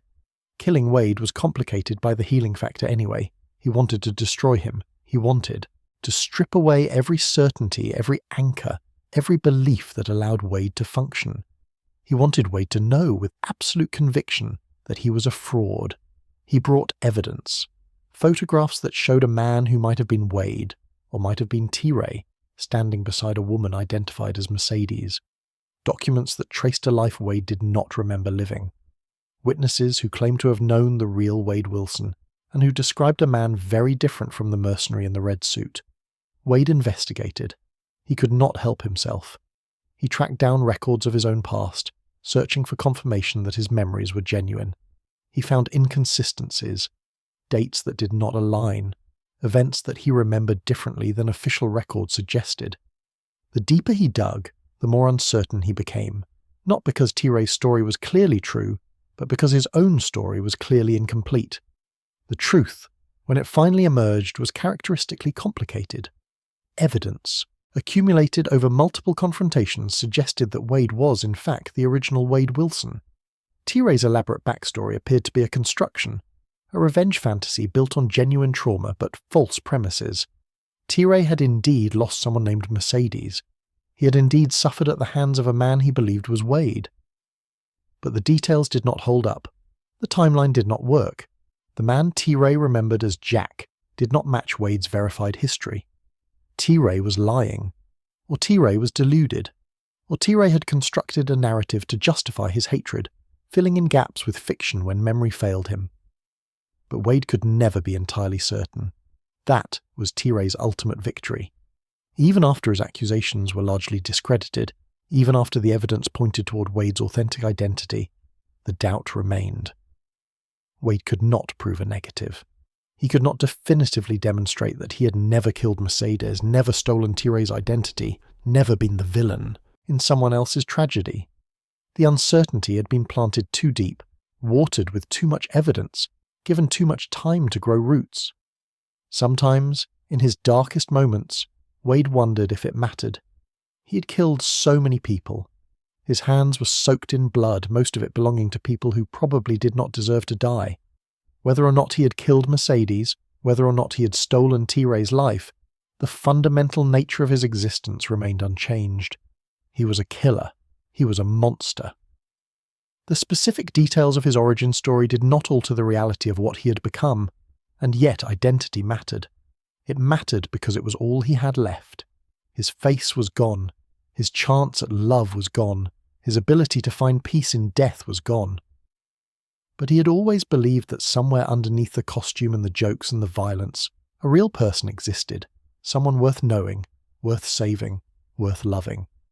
If even that was uncertain, then he was truly alone in a way that transcended physical isolation. T-Ray continued to appear throughout Wade's career. Their battles became almost ritualistic. T-Ray would surface, make accusations, they would fight, neither would achieve a decisive victory, and they would part until the next encounter. Over time, the psychological warfare faded. Wade grew more confident in his identity, more willing to accept uncertainty as a condition of existence, rather than a crisis to be resolved.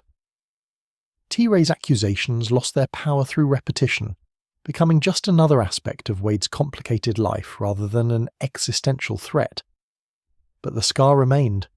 The question, who am I, really, never fully went away. It surfaced in quiet moments, in the spaces between jobs, when Wade found himself alone with his thoughts and no one to perform for. He had learned to live with it, learned to function despite the uncertainty, to build a life on foundations that might not be solid.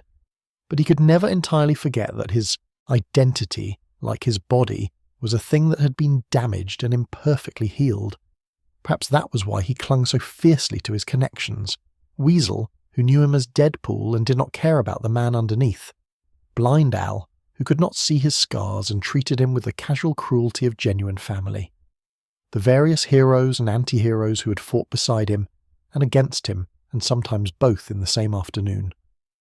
These relationships did not depend on Wade being the original Wade Wilson. They did not require a coherent origin story or a verified history. They simply required his presence, his persistence, his stubborn refusal to disappear.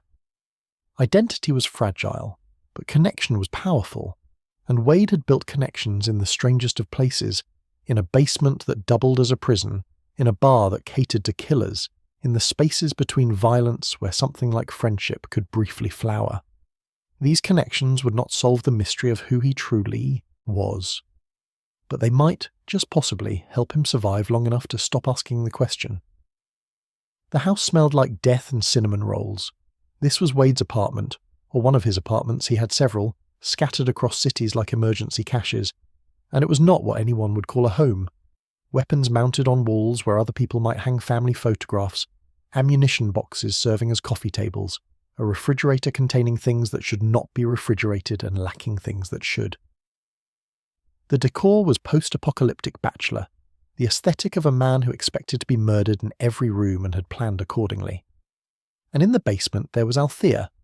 Blind Al, as Wade called her, was an elderly woman who could not see and should not have been there.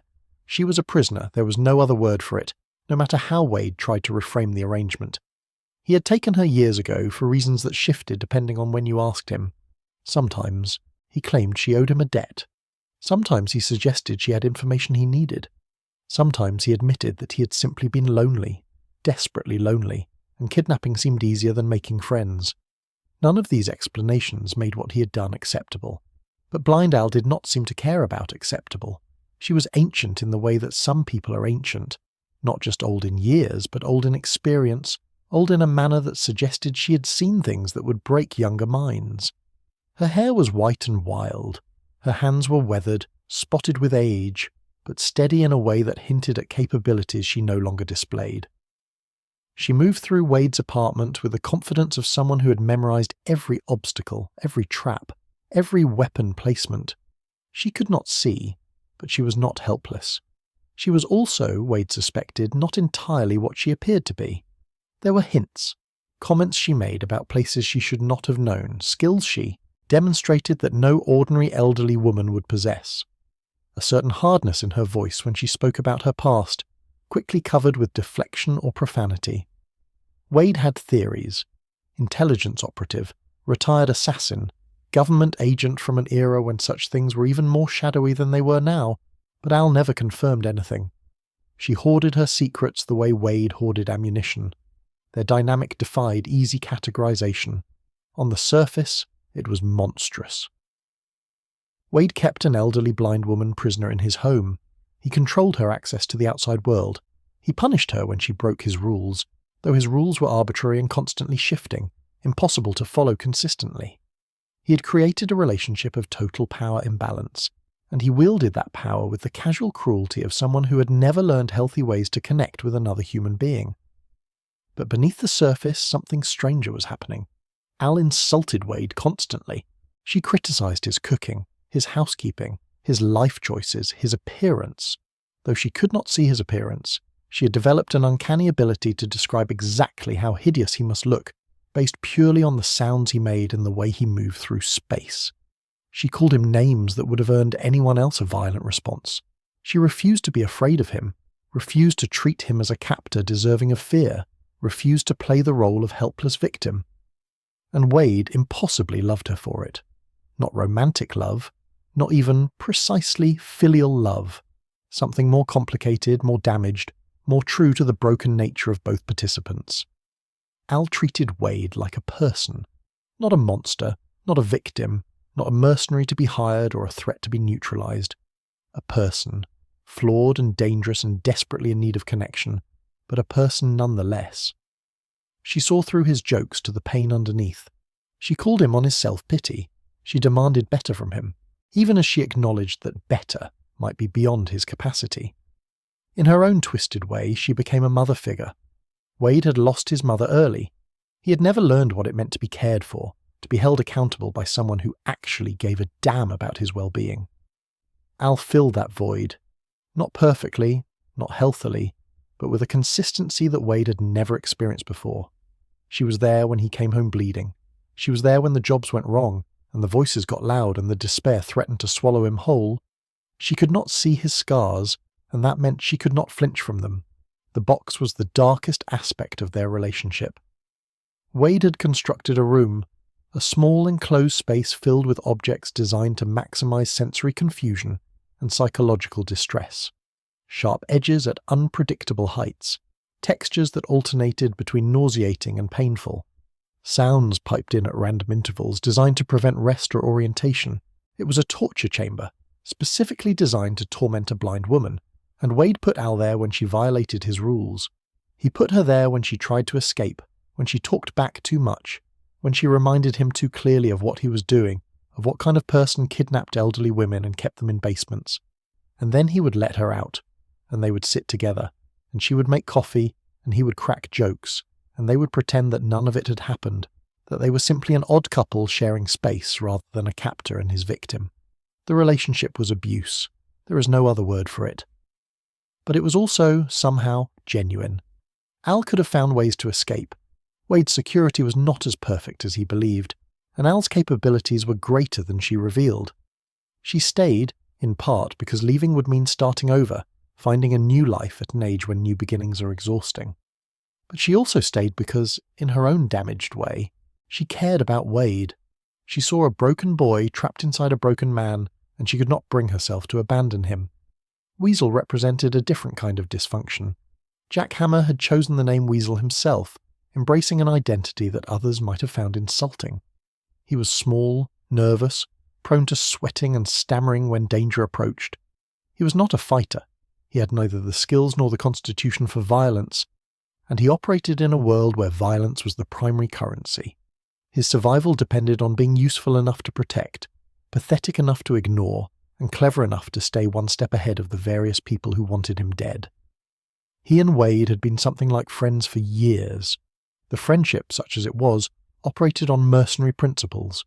Weasel provided information, weapons, and access to the underground network of contracts and clients that sustained Wade's career.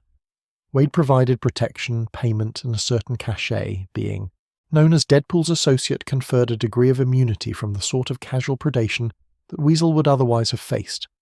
They needed each other, they used each other, and somewhere along the line using became caring. Sister Margaret's school for wayward girls was their shared territory. The bar catered to mercenaries and assassins, a neutral ground where competitors could drink together, and grudges were theoretically suspended. Weasel ran the place with the weary competence of someone who had seen too much and been surprised by too little. He kept the books, managed the Deadpool, and listened to Wade's endless monologues with a patience that bordered on saintly. He also served as Wade's conscience, in his own limited way. "You know this is insane, right?" Weasel would say, whenever Wade proposed a particularly suicidal plan. "You know that normal people don't do this. You know that I'm going to die because of you someday, and I will haunt you forever, and my ghost will be incredibly annoying," Wade would laugh. Wade would proceed with a plan anyway, and Weasel would help because that was what their friendship meant. He was the put-upon sidekick in Wade's story, the long-suffering companion who existed to be endangered, rescued, endangered again, and complained about. He got kidnapped regularly. He got threatened constantly. He got dragged into situations that should have killed him a dozen times over, and he survived through luck, cowardice, and Wade's occasional competence. But he kept coming back. That was the remarkable thing about Weasel. He had every reason to cut ties with Deadpool, to find less dangerous associates, to build a life that did not involve constant proximity to an unkillable mercenary with poor impulse control. He did not. He stayed. He answered the phone at 3 a.m. when Wade called with emergencies. He saved a seat at the bar. He listened to the jokes and the trauma and the desperate attempts at connection, and he responded with his own brand of sardonic acceptance. They were friends, not the kind of friends who expressed affection openly, not the kind of friends who would sacrifice themselves for each other without extensive complaining first, but friends nonetheless, two damaged men who had found in each other someone who expected nothing but presence, someone who would neither heal nor harm them, someone who simply was, consistently, reliably, in a world where consistency and reliability were luxuries neither could afford. Wade did not know how to have healthy relationships. His childhood had taught him that love meant pain. His adult experiences had reinforced the lesson. Vanessa lost, death denied, every connection tainted by violence or betrayal or the simple fact of his own monstrous nature. He could not be normal. He could not build the kind of bonds that normal people built, the relationships based on mutual respect and healthy boundaries and all the things that therapists discussed in offices Wade would never visit, so he built what he could. A kidnapped elderly woman who insulted him, an information broker who enabled his worst impulses, a twisted parody of family held together by dysfunction and need, and something that might, if you squinted, resemble love. It was not healthy. It was not admirable. It was not a model for how relationships should work, but it was his. And Wade clung to it with the desperation of a man who understood that even broken connections were better than none at all. Even Blind Owl's caustic criticism was better than silence. Even Weasel's reluctant assistance was better than isolation. He was capable of connection. That was what these relationships proved. He was capable of caring about people, of being cared for in return, of building something that persisted beyond individual encounters. The connections were damaged, yes. They were unhealthy, absolutely. But they existed, and they endured, and they suggested that somewhere, beneath the scars and the jokes and the constant death, Wade Wilson was still human, still capable of love, a fact that would become undeniable when he encountered a mutant woman whose voice could shatter steel, and who very nearly shattered him. Her voice could level buildings. Teresa Cassidy, Sirin as she was known in the field, possessed a sonic scream inherited from her father, the X-Man called Banshee. When she opened her mouth and unleashed her power, the sound that emerged could shatter glass, rupture eardrums, reduce concrete to powder. She could fly on waves of focused sound. She could hypnotize with carefully modulated frequencies. She was, by any objective measure, one of the most powerful mutants operating in the hero community. And Wade Wilson, against all reason and self-preservation, fell in love with her. It began during his time adjacent to X-Force, the militant mutant team that operated in the spaces where the X-Men's idealism could not reach. Wade was not, technically, a member. He was more of a persistent irritant, a mercenary who kept showing up on their missions, sometimes as ally, sometimes as antagonist, always as annoyance. The team tolerated him because he was occasionally useful, and because removing him permanently had proven impossible. Teresa was different from the others. She did not dismiss Wade as a lunatic. She did not recoil from his scars, though she had seen them. He had removed his mask in front of her once, testing, waiting for the disgust that always came. It did not come. She looked at him with something he could not identify at first, something that made his chest tight and his jokes falter. Later, he would recognize it as compassion. She saw him. Not the costume, not the reputation, not the endless performance that Wade deployed to keep the world at arm's length. She saw the man underneath, the damage, the desperation, the flickering hope that perhaps, somehow, he could be something other than what he had become. She did not try to fix him. She was too smart for savior complexes, but she acknowledged his humanity in a way that few others had managed. Wade did not know how to handle this. His previous romantic experience consisted of Vanessa, whom he had abandoned, and death, whom he could not reach. He had no template for a relationship with a living woman who actually saw him clearly and did not run. So he did what he always did when confronted with emotions he could not process. He deflected. He joked. He made himself insufferable, testing her patience, waiting for the moment when she would finally write him off like everyone else. Teresa refused to cooperate. She matched his humour with her own, sharper, more controlled, delivered in that Irish lilt that Wade found unreasonably attractive. She called him out when his jokes crossed lines, Not with anger, but with the calm disappointment of someone who expected better. She treated him like a colleague, then like a friend, and Wade found himself changing his behavior around her. Not because she demanded it, because he wanted to deserve her respect. He wanted to be a hero. The realization crept up on him slowly. Wade had never particularly cared about heroism before. He was a mercenary. He took money. He completed contracts. The ethics of his employers were not his concern, and the broader implications of his work were someone else's problem. But around Teresa, surrounded by X-Force and their genuine commitment to protecting mutant kind, he began to see another possibility. What if he could be good? Not just useful, not just occasionally helpful when his interest aligned with the right side. Actually good, motivated by something other than payment or spite, fighting for causes that mattered, building a life that meant something beyond the next job. Teresa made that seem possible. Her presence suggested that redemption was not just a fantasy, that broken men could heal, that the past did not have to define the future. They grew closer. There were moments of genuine tenderness, rare in Wade's life, precious beyond measure. Conversations that lasted hours, where Wade's manic energy settled into something calmer, and Teresa's guarded nature relaxed into genuine warmth. She told him about her father, about the complicated legacy of being Banshee's daughter. He told her about the facility, about death, about the voices that never stopped talking. They shared damage. They found understanding in shared wounds. Wade began to believe that love might save him.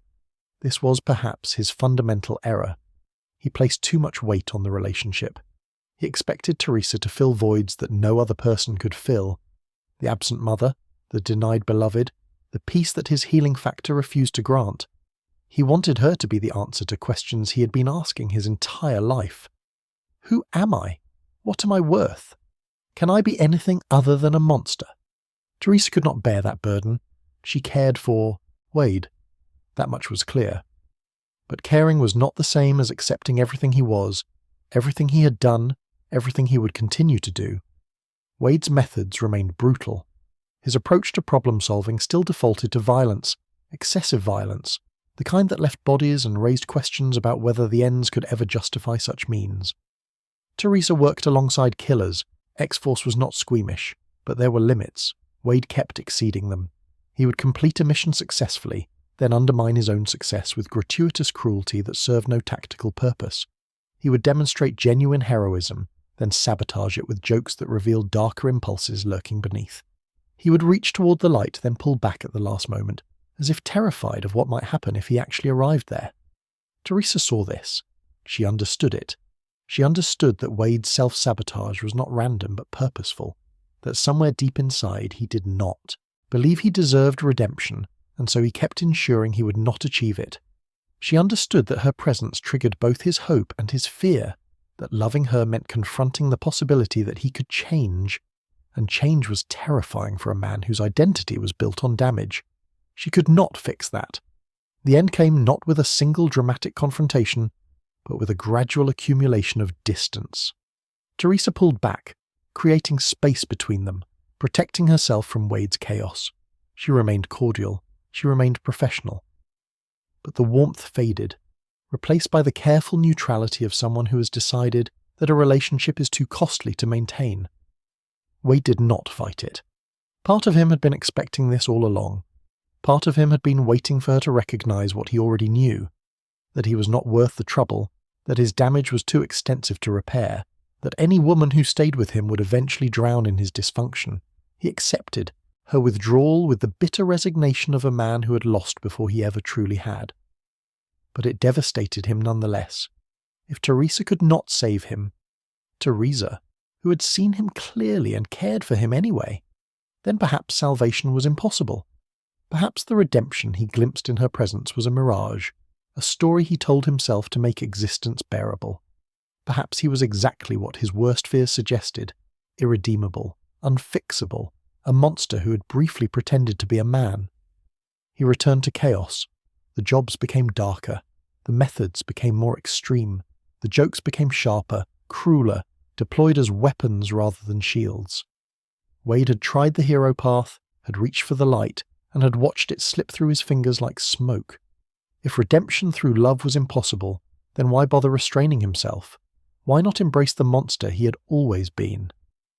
This might have been the end of him. Not physically, his healing factor prevented that, but spiritually. He might have spiraled into something genuinely irredeemable, a villain in truth rather than just in reputation. He might have lost whatever remained of the man he had once been. But the universe, as it often does, had other plans. Redemption through love had failed. But what about friendship? What about brotherhood?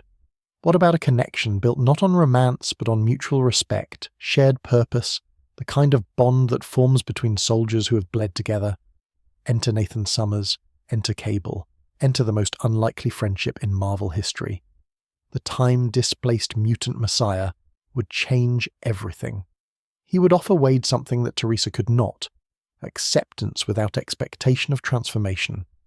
Cable did not need Wade to become a hero. He did not require redemption as a condition of friendship. He simply needed a partner, a companion, someone who could match his intensity and survive his missions and provide something he had not realized he was missing: levity. Wade Wilson was very good at levity, and in the partnership that followed, in the odd couple dynamic that would spawn its own legendary comic series, Wade would discover that belonging did not require perfection. Connection did not demand that he fix himself first. Sometimes two broken soldiers could simply fight side by side and call it friendship. Sometimes that was enough. Nathan Summers was born with a death sentence written into his cells. The son of Scott Summers, Cyclops, leader of the X-Men, and a clone of Jean Grey created by the mad geneticist Mr. Sinister, Nathan entered the world as a pawn in someone else's game. Before he could walk, before he could speak, before he could understand the weight of the legacy he carried, he was infected with a techno-organic virus by the villain Apocalypse. The virus would consume him, converting his flesh to machine, killing him slowly unless something was done. Something was done. Nathan was sent to the future, 2,000 years into the future, to a timeline ravaged by Apocalypse's eventual triumph, where technology existed that could keep the virus in check. He grew up there, in that blasted landscape, becoming a soldier before he was a teenager, leading rebellions before he was a man. He learned to fight with a ferocity that matched any warrior in history. He learned to lead with a conviction that bordered on messianic. He learned that the future could be changed, that timelines were not fixed, that a man with sufficient will could reshape destiny itself. He called himself Cable, and he returned to the present with a singular purpose: to prevent the apocalyptic future he had grown up in, to save the world from threats it did not yet know existed, to be the soldier that this era needed even if it did not want him. He was grim, he was driven, he was humorless in the way that only a man who had witnessed the end of civilization could be humorless. He carried guns that should not have existed, powered by technology that would not be invented for centuries. He carried the weight of a future on his shoulders, and that weight showed in every line of his weathered face. He was, in short, the exact opposite of Deadpool. Their early encounters were adversarial, as such encounters tend to be. Wade took contracts that put him in Cable's path. Cable had enemies who hired mercenaries. They fought, brutally, efficiently, neither gaining decisive advantage, and they parted with the mutual understanding that this would not be the last time. Wade found Cable exhausting in his seriousness, his constant speeches about destiny and responsibility. Cable found Wade intolerable in his chaos, his refusal to take anything seriously, his endless stream of jokes that seemed designed to undermine every mission he touched. They should have remained enemies. The universe, however, had a different idea. The accident, if it could be called an accident, if anything that happened in their convoluted continuity could be called accidental, occurred during a conflict involving a device that merged biological and technological matter. The specifics are less important than the outcome. Cable and Deadpool became linked at the molecular level, their genetic material entangled. Their bodies became, in a very real sense, extensions of each other. The practical implication was the body slide. Cable possessed teleportation technology, a system that allowed him to transport himself across vast distances instantaneously. After the accident, that technology affected both of them. When Cable teleported, Wade came along. When Wade needed to be somewhere Cable was, the body slide could bring him there. They were connected physically and metaphysically in a way that neither had chosen and neither could easily undo. They were stuck with each other. The Cable and Deadpool era that followed was, against all probability, glorious. The two men could not have been more different. Cable, with his apocalyptic intensity, his grand plans for saving humanity, his absolute inability to understand why anyone would make a joke during a crisis. Wade, with his chaotic energy, his refusal to take anything seriously, his compulsive need to undermine solemnity wherever he found it. They argued constantly. They insulted each other's methods, philosophies, fashion choices, everything. Their team-ups were disasters of miscommunication and conflicting priorities. And yet, something unexpected emerged from the forced proximity. Cable began to see past Wade's performance to the damage underneath. He recognized a fellow soldier, not the kind of soldier Cable had been, trained and disciplined and devoted to a cause, but a soldier nonetheless. Someone who had seen combat, known suffering, built walls against a world that had given him every reason to mistrust it. Cable understood walls. Cable had built plenty of his own. Wade, for his part, began to see past Cable's grimness to something more complicated. Nathan Summers was not simply a humorless zealot. He was a man carrying impossible burdens, the techno-organic virus constantly eating at his flesh, the weight of a future he was desperate to prevent, the loneliness of a soldier out of time. He had lost everything, multiple times, across multiple timelines. He had watched worlds burn. He had buried friends, lovers, comrades, and he kept fighting anyway, because the alternative was surrender, and Nathan Summers did not know how to surrender. They were both, in their different ways, unkillable. Cable's healing came from his telekinetic powers, which he used to constantly suppress the techno-organic virus, keeping it from consuming him entirely. Wade's healing came from his mutation, the forced adaptation that had saved his life and cursed his existence. They understood, on a level that few others could, what it meant to exist in a body that was simultaneously prison and weapon. They understood the exhaustion of immortality, the particular loneliness of watching others age while you remained frozen. The friendship crept up on them. It was not declared or celebrated. There were no heartfelt conversations where they acknowledged their bond. Both men would have found such conversations uncomfortable, Wade hiding behind jokes and Cable hiding behind mission parameters. But the bond was there nonetheless. It showed in the way they covered each other in combat, anticipating movements without communication. It showed in the way Cable began to tolerate Wade's humour, even occasionally smiling at jokes he would previously have dismissed. It showed in the way Wade began to take Cable's mission seriously, recognizing that saving the world actually mattered, that there were causes worth fighting for beyond the next paycheck. Cable gave Wade purpose. This was perhaps the most important gift one broken man could give another. Wade had drifted through his mercenary existence without direction, taking jobs that paid and avoiding questions about meaning. Cable offered something different, a cause. Not just any cause, a cosmic cause, a struggle against forces that threatened all of existence, a war that mattered in ways that contract killings never could. When Wade fought alongside Cable, he was not just surviving, he was contributing to something larger than himself. He was, almost despite himself, becoming a hero. Wade gave Cable something equally valuable: joy. Nathan Summers had forgotten how to laugh. The future he came from offered little opportunity for levity, and his present was consumed by the urgent business of preventing apocalypse. He had become so focused on saving the world that he had forgotten why the world was worth saving, Wade reminded him. Wade's inappropriate jokes, his pop culture references, his absolute refusal to treat any situation with appropriate gravity. These were not just irritants, they were gifts. They were reminders that life contained pleasure as well as duty, that humour persisted even in darkness, that humanity was worth protecting precisely because it produced lunatics like Deadpool. Their missions together became legendary in certain circles. They fought through time, preventing futures and creating new ones. They battled cosmic threats that should have been beyond either of them individually, but somehow fell before their combined assault. They died for each other, repeatedly, given their respective healing abilities, and resurrected and kept fighting.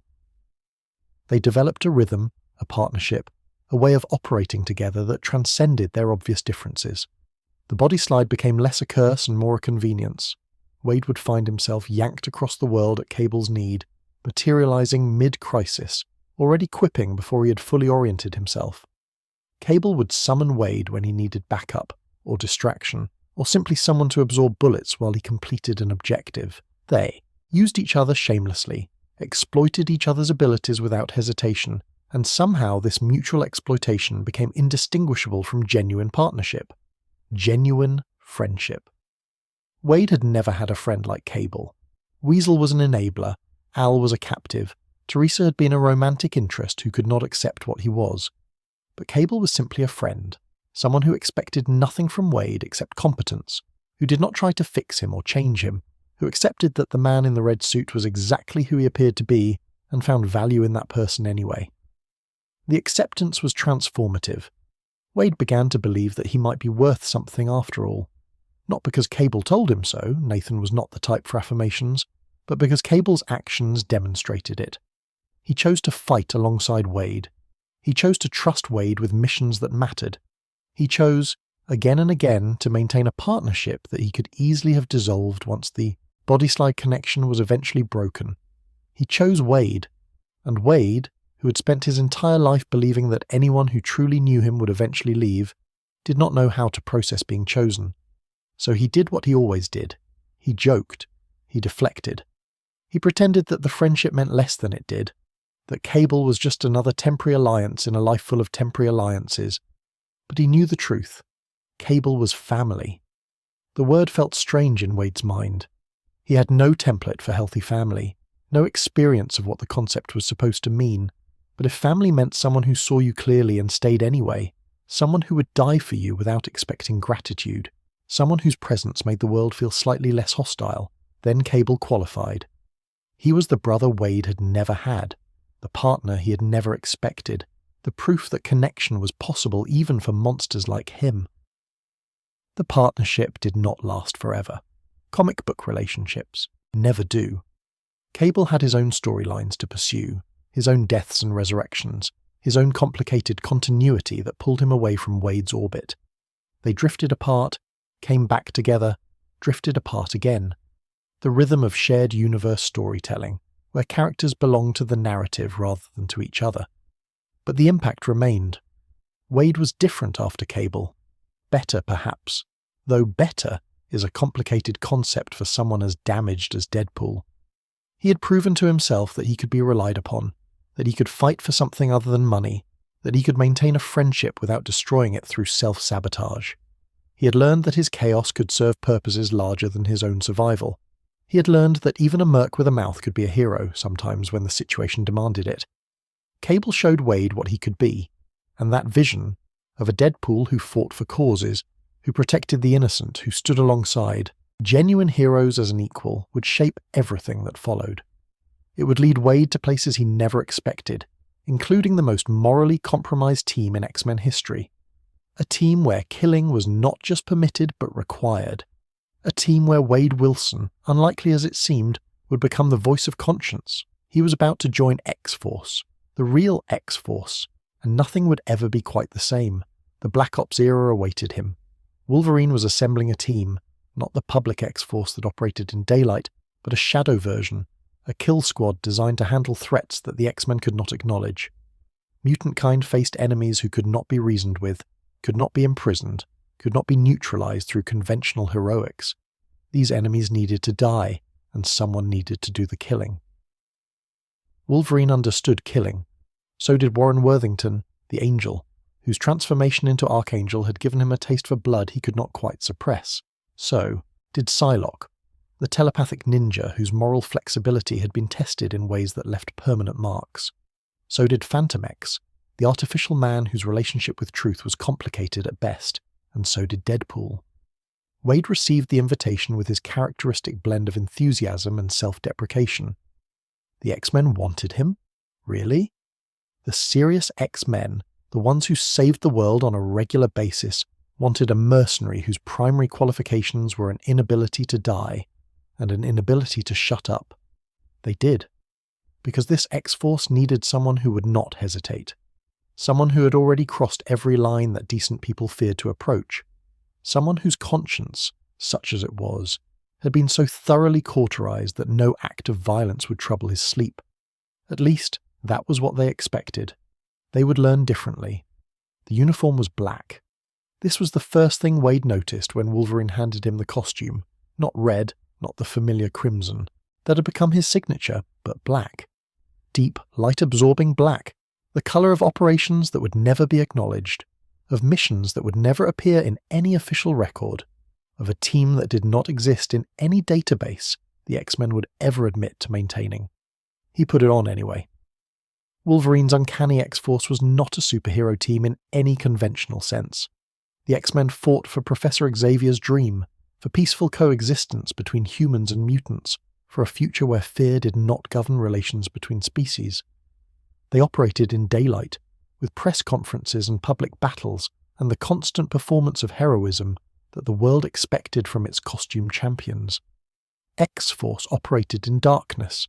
The mandate was simple: eliminate threats to mutant kind that could not be handled through conventional means.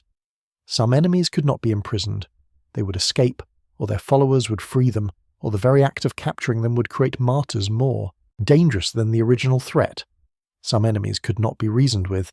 Their hatred was too deep, their ideology too entrenched, their commitment to genocide too absolute for negotiation. Some enemies simply needed to die. The X-Men could not do this killing. Their moral standing, their public image, their commitment to Xavier's dream, all of it would be compromised by assassination, by preemptive strikes, by the cold calculus of eliminating threats before they could metastasize. The X-Men needed to remain heroes. They needed to inspire. They needed to prove that mutants could be trusted with power. X-Force existed so the X-Men could keep their hands clean. The roster was assembled with this purpose in mind. Wolverine led, because Wolverine understood necessary violence better than anyone alive.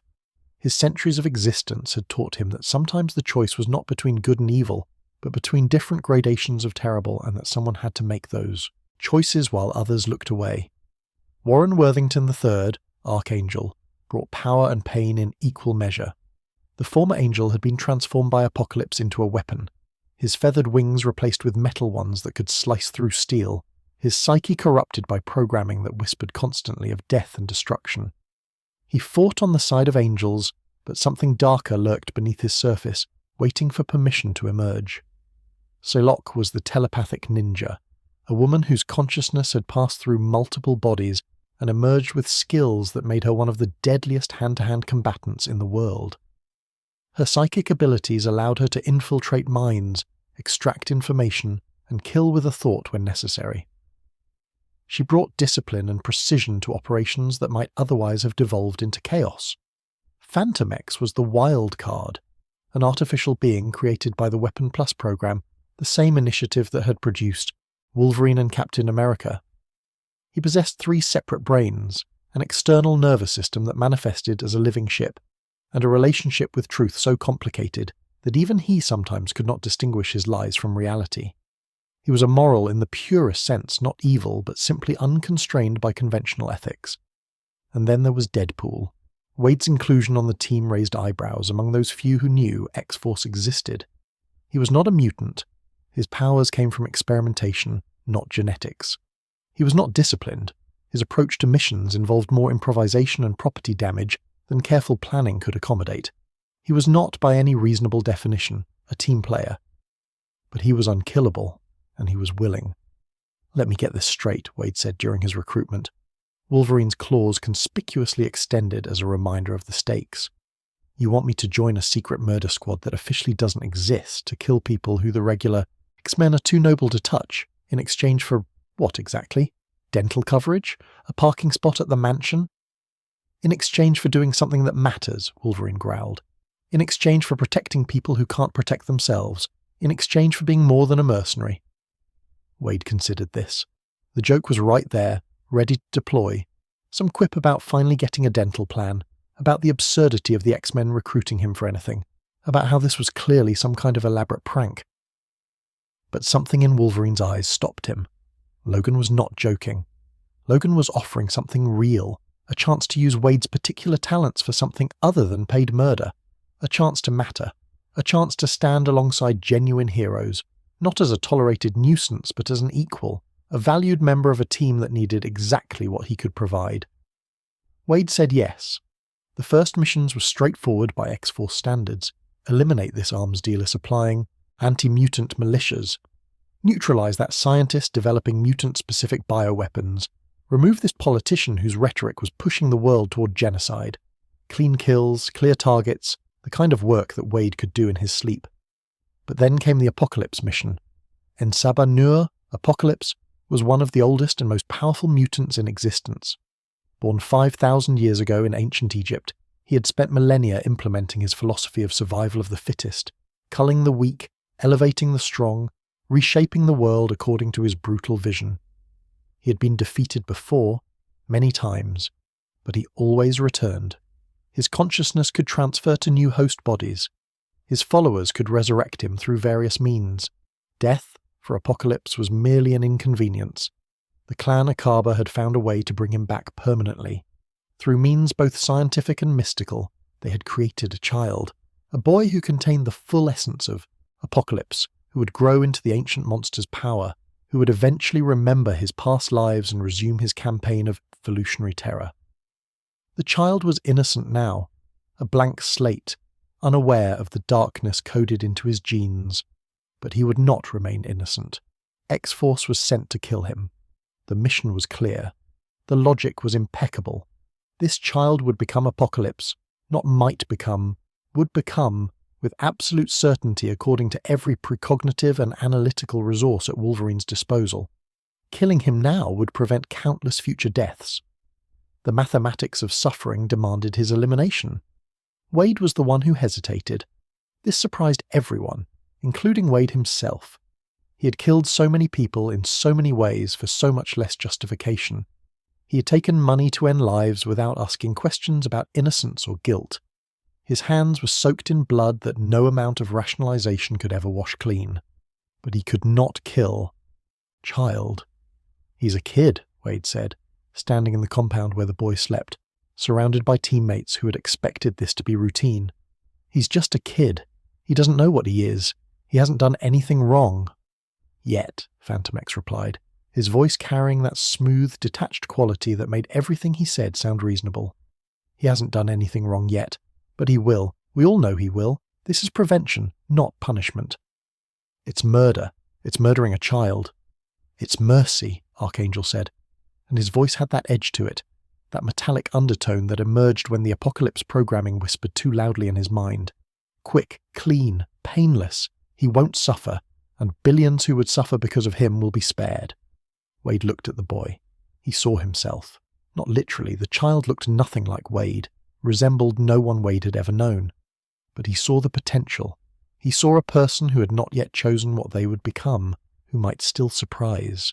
Everyone who deserved the chance to make their own mistakes rather than be executed for crimes they had not committed. He saw someone worth saving. I won't do it, Wade said. Kill me if you want. You can't. But you're welcome to try. I won't be part of this.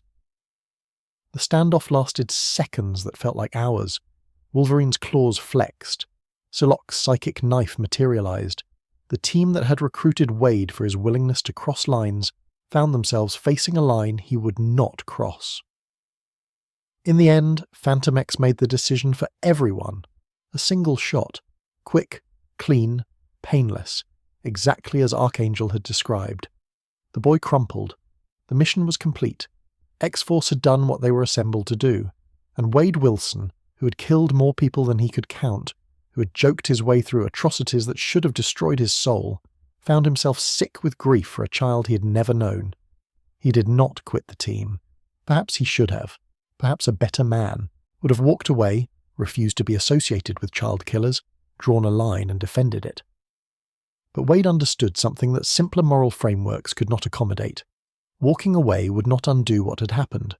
Walking away would not save the next innocent person that X-Force might sacrifice for the greater good. Staying meant he could argue. Staying meant he could push back. Staying meant that the next time the team faced an impossible choice, there would be at least one voice advocating for mercy. He became, against all probability, the conscience of a death squad. The missions continued. X-Force descended into increasingly dark territory, facing threats that pushed each member toward their breaking points. They travelled to the Age of Apocalypse, an alternate timeline wherein Sabanur had conquered the world and fought through horrors that made their own reality seem gentle by comparison. They battled the final horsemen, Apocalypse's ultimate servants, beings, of such destructive power that entire dimensions trembled at their approach. They confronted the Shadow King, a psychic parasite of ancient malevolence, in mental landscapes where the distinction between victory and defeat blurred into nightmare, and through it all they watched Warren Worthington fall. Archangel's corruption had always been present, a constant threat lurking beneath his heroic surface. But the stress of X-Force, the killing, the moral compromises, the constant exposure to darkness, accelerated his deterioration. The Apocalypse programming grew louder, the whispers became commands. Piece by piece, Warren Worthington disappeared, replaced by something that wore his face but possessed none of his mercy. He became Apocalypse. Not the original, not in Sabanur resurrected, but something equally dangerous. Warren's power combined with Apocalypse's philosophy. A Deathbringer who believed absolutely in the righteousness of his cause, he assembled his own horsemen, he prepared to reshape the world according to survival of the fittest principles. He became exactly the threat that X-Force had been created to prevent. X-Force had to stop one of their own. The final battle was apocalyptic in every sense. Warren's forces against his former teammates, with the fate of the world hanging in the balance. Wade fought alongside Wolverine and Psylocke and the others, confronting the horror they had collectively created, because they had created this. Their methods, their willingness to cross lines, their descent into darkness had helped push Warren over the edge. They were responsible. Warren was stopped, killed, in a manner of speaking, though the complexities of his resurrection and rebirth would fill volumes. The immediate threat was neutralized. The world was saved again at tremendous cost. But X-Force was broken. The team did not survive what they had done. How could it? They had assembled to prevent catastrophe and had instead created one. Their methods had been vindicated in one sense. They had successfully eliminated multiple threats, and utterly condemned in another. They had proven that the darkness they embraced was contagious, that becoming monsters to fight monsters was not a sustainable strategy. They disbanded. Wade walked away from X-Force with something unexpected. Moral clarity. He had been the worst person on the team by any conventional measure, the mercenary, the killer for hire, the man with the bloodiest hands. But in that darkness, surrounded by people who had convinced themselves that necessary evil was no longer evil, he had discovered limits he did not know he possessed. He would not kill children. He would argue for mercy even when mercy seemed foolish. He would be the voice questioning whether the ends justified the means, even as he participated in achieving those ends. He was still a monster. He knew that. The scars and the body count and the endless parade of deaths could not be erased. But he was a monster with principles, however inconsistent. A monster who might, under the right circumstances, choose to be something better. X-Force had given him that. And in another universe, another version of Wade Wilson received a very different gift. A version where the voices in his head won, where conscience was silenced instead of clarified, where the monster emerged without any principles at all. In that universe, Deadpool killed everyone. In another universe, Wade Wilson stopped laughing. This is the thing about the multiverse. Every possible version of every possible person exists somewhere, playing out every possible permutation of their lives. There are universes where Wade never got cancer. Universes where he died in the facility. Universes where Vanessa found him after his transformation and loved him anyway. Universes where the healing factor never manifested, where the jokes never started, where Deadpool was never born. And there is a universe where Deadpool became something truly terrible. The story begins, as so many stories do, with good intentions. Wade Wilson of Earth 12,101 was suffering. The voices in his head, the same voices that plagued every version of Wade across the multiverse, had become unbearable. His handlers, whoever passed for authority figures in his chaotic existence, decided that professional help was required. They sent him to a psychiatric facility for treatment. The facility was run by Psycho Man. Psycho Man was a villain from the Microverse, a being who had dedicated his existence to the study and manipulation of emotions. Fear, doubt, hate. These were his tools, the levers by which he controlled his victims. He had infiltrated the psychiatric profession as a cover for his experiments, and Wade Wilson represented an irresistible subject. A man whose mind was already fractured, already unstable, already home to voices that might be manipulated. The treatment began. Psychoman's methods were not designed to heal. They were designed to reshape, to redirect, to transform Wade's existing psychological damage into something useful. The voices that had tormented Wade for years, Yellow and White, the internal companions who provided commentary and chaos, were targeted for elimination. Not silenced exactly, replaced. Something else began to speak inside Wade's mind. Where Yellow had been impulsive and emotional, the new voice was calm. Where White had been detached and analytical, the new voice was focused. Where both had provided the chaos that made Wade unpredictable, the new voice provided clarity. Terrible, crystalline clarity about the nature of existence and Wade's place within it. The treatment silenced Wade's conscience. What remained was calculation. Pure, unflinching, murderous calculation.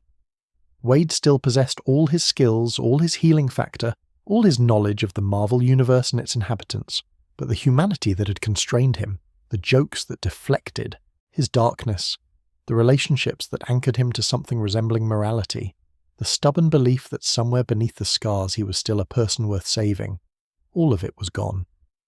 He walked out of that facility as something new, something that looked at the Marvel universe and saw only one logical course of action: complete annihilation.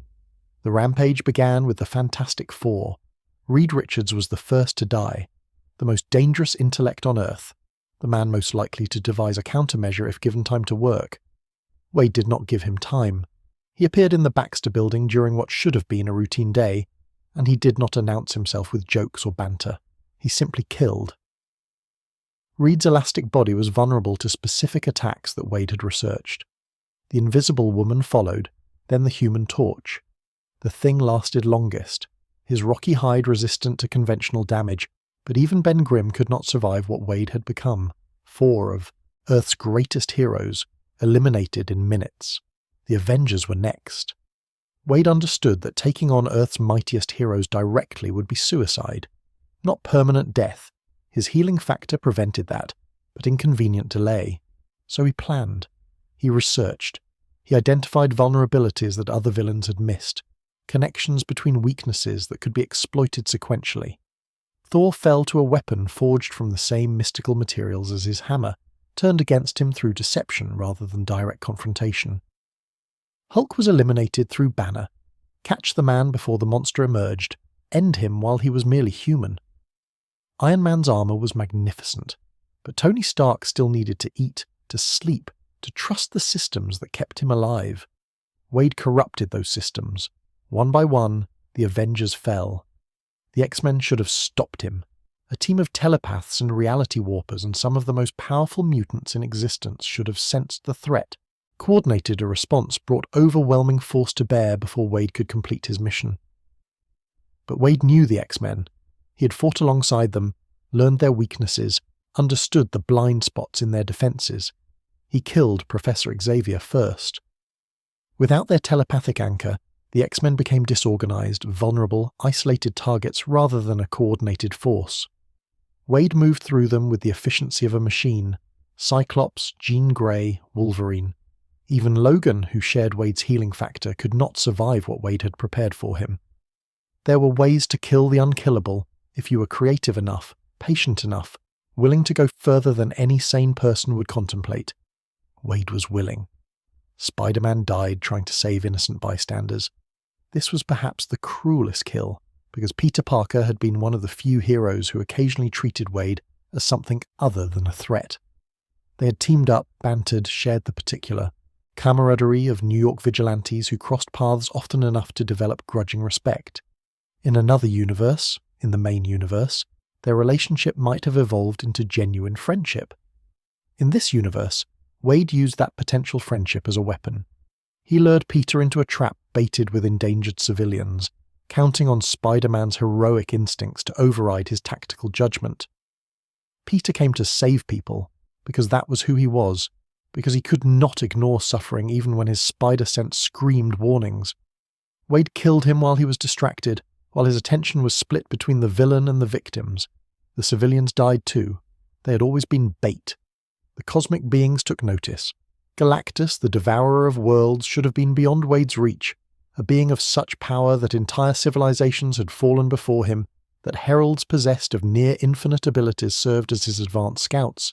But even cosmic entities had vulnerabilities. Even world-eaters could be surprised. Wade did not defeat Galactus through force. He defeated him through understanding of how Galactus perceived reality, of what the Devourer actually consumed when he fed on planets. He found a way to poison the meal. Galactus fell not to a weapon but to contamination. His cosmic hunger turned against him. The Watcher observed. Uatu, the Watcher assigned to Earth, had sworn an oath of non-interference. He could witness but not act, record but not intervene. He had broken that oath before, when the stakes were high enough, when Earth's survival hung in the balance. But Wade moved too quickly, killed too efficiently. By the time Uatu might have considered intervention, the intervention would have been meaningless. Wade killed him anyway. The Watcher was an observer, which meant the Watcher was an audience. And Wade, even in this corrupted form, understood something about audiences that his other selves knew. Instinctively, they were never truly innocent. They watched suffering for entertainment. They consumed tragedy for pleasure. They bore responsibility for the stories they chose to observe. Uatu's death was not strategic. It was philosophical. The universe emptied. Wade moved through realities, through dimensions, through every corner of existence where Marvel characters dwelled. He killed demons and angels, gods and mortals, heroes and villains without distinction. He killed characters so obscure that their deaths would not be noticed for years, and characters so prominent that their absence reshaped continuity itself. He killed until there was no one left to kill. And then he understood something terrible. Standing alone in an empty universe surrounded by the corpses of every character who had ever mattered in Marvel continuity, Wade Wilson of Earth, 12,101 had a realization. The voices in his head, not the old voices, not yellow and white, but the cold new voice, that Psycho Man had installed, whispered a truth that his other selves had always suspected but never fully accepted. They were fictional, all of them. Every hero, every villain, every cosmic entity and street-level vigilante. They existed because writers created them, because editors approved them, because readers consumed them. Their lives and deaths were not real in any meaningful sense. They were stories, entertainment, product, and killing them all had accomplished nothing. The writers would simply create more characters, the editors would approve new stories, the readers would consume fresh content, and the cycle would continue. Wade had murdered an entire universe, and it did not matter because the universe was not real. The deaths were not permanent. Everything he had done would be undone by the next reboot, the next retcon, the next editorial mandate, unless he killed the source. The final pages of Deadpool Kills the Marvel Universe show Wade turning toward something, beyond the panel borders, toward the theoretical space where writers and artists and editors existed, toward the real world, where the people who controlled his existence went about their lives unaware that a fictional character had noticed them. He was coming for them. He was going to end the story permanently, not by killing characters, who could always be resurrected, but by killing the storytellers themselves, by reaching through the fourth wall that he had always been able to see and destroying the people who held the pens, who typed the scripts, who decided what happened and to whom. It was madness. It was impossible. But Wade Wilson had always been mad, and he had always accomplished the impossible. The story ended there, a cliffhanger that could never be resolved, because resolving it would require acknowledging that the threat was real, that fictional characters could harm their creators, that the wall between story and reality was permeable in both directions. In the main universe, the Wade Wilson who wore red instead of black, who still laughed even when everything hurt, who maintained his humanity despite every reason to abandon it. That Wade learned about his alternate self. He learned what he could become if the jokes ever stopped. It terrified him, not the killing. Wade had killed plenty of people, would kill plenty more. The violence itself was not what frightened him about his alternate self's rampage. What frightened him was the silence. The other Wade did not joke, did not banter, did not fill the terrible quiet with words and references and inappropriate humour. He simply acted, efficiently and completely, without the constant performance that Wade used to prove he was still human. The jokes were not weakness, they were not distraction, they were survival. They were the only thing standing between Wade Wilson and the monster he could become, the monster that existed in every fractured piece of his psyche, waiting for permission to emerge, waiting for the voices to stop and the silence to begin. In that silence, anything was possible. In that silence, universes died. Wade clung to his jokes like a drowning man clings to driftwood. He would never stop talking. He would never stop laughing. He would annoy and irritate and exhaust everyone around him with his endless stream of consciousness, because the alternative was becoming the thing that killed everyone. The alternative was silence, and Wade Wilson feared silence more than death. Wade woke up in an alley with his organs missing. This was not, strictly speaking, unusual. His organs went missing regularly. Bullets, blades, explosions, the various occupational hazards of being an unkillable mercenary. They always grew back. The healing factor ensured that no matter how thoroughly he was eviscerated, disemboweled, or otherwise emptied of essential internal components, his body would eventually regenerate everything it had lost. But this was different. This was surgical. The incisions were precise, professional, the work of someone who knew exactly what they were doing. Kidneys removed with clean cuts, liver excised without unnecessary damage to surrounding tissue. Whoever had done this had not been trying to kill Wade. Killing Wade was pointless anyway. They had been trying to harvest him, to take pieces of him while he was incapacitated, while his healing factor was occupied with other damage, while he lay unconscious in whatever location they had found him. Someone was farming his organs. The realization settled into Wade's gut, or rather, into the space where his gut was currently regenerating, with a weight that had nothing to do with physical sensation. He had been violated, not in combat, not in a fair fight, but while he was helpless. Someone had treated him as a resource to be exploited, a renewable source of biological material, a thing rather than a person. He began to investigate. The trail led through the underworld's darkest corners. Black market organ dealers who specialized in enhanced tissue, collectors who paid premium prices for mutant body parts, laboratories that experimented with regenerating cells, trying to unlock the secrets of healing factors, trying to create their own unkillable soldiers. Wade followed the money, followed the bodies, followed the whispered rumors about a facility that had perfected the art of harvesting the unharvestable. He was not prepared for what he found. The facility was in North Korea, or rather it operated with North Korean government sanction, hidden in the mountains, officially non-existent.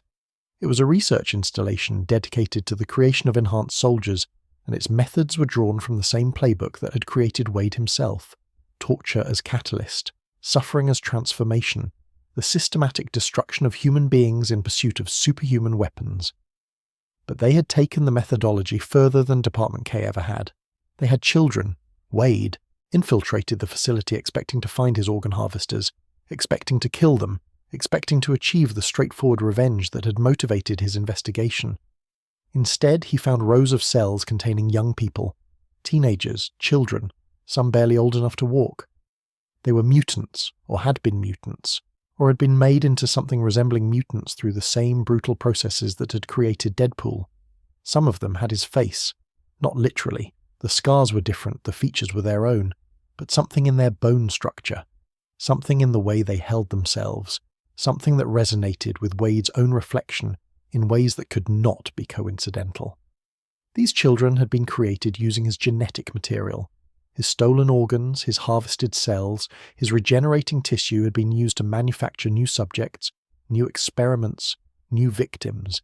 He had children. He had never known. He had never consented. He had simply been a resource, a factory producing raw material for horrors he could not have imagined. And these children, his children, in the most twisted sense of that word, had been suffering for years while he cracked jokes and took contracts and lived his chaotic life without any awareness that somewhere, in a hidden facility in a hostile nation, pieces of him were being tortured into weapons. Wade did not crack jokes. For perhaps the first time since his transformation, faced with the reality of what had been done using his body, Deadpool was silent. The voices in his head, yellow and white, his constant companions, fell quiet. The fourth wall awareness that usually provided running commentary on his existence offered nothing. There was only Wade and the children, and the devastating weight of what he was seeing.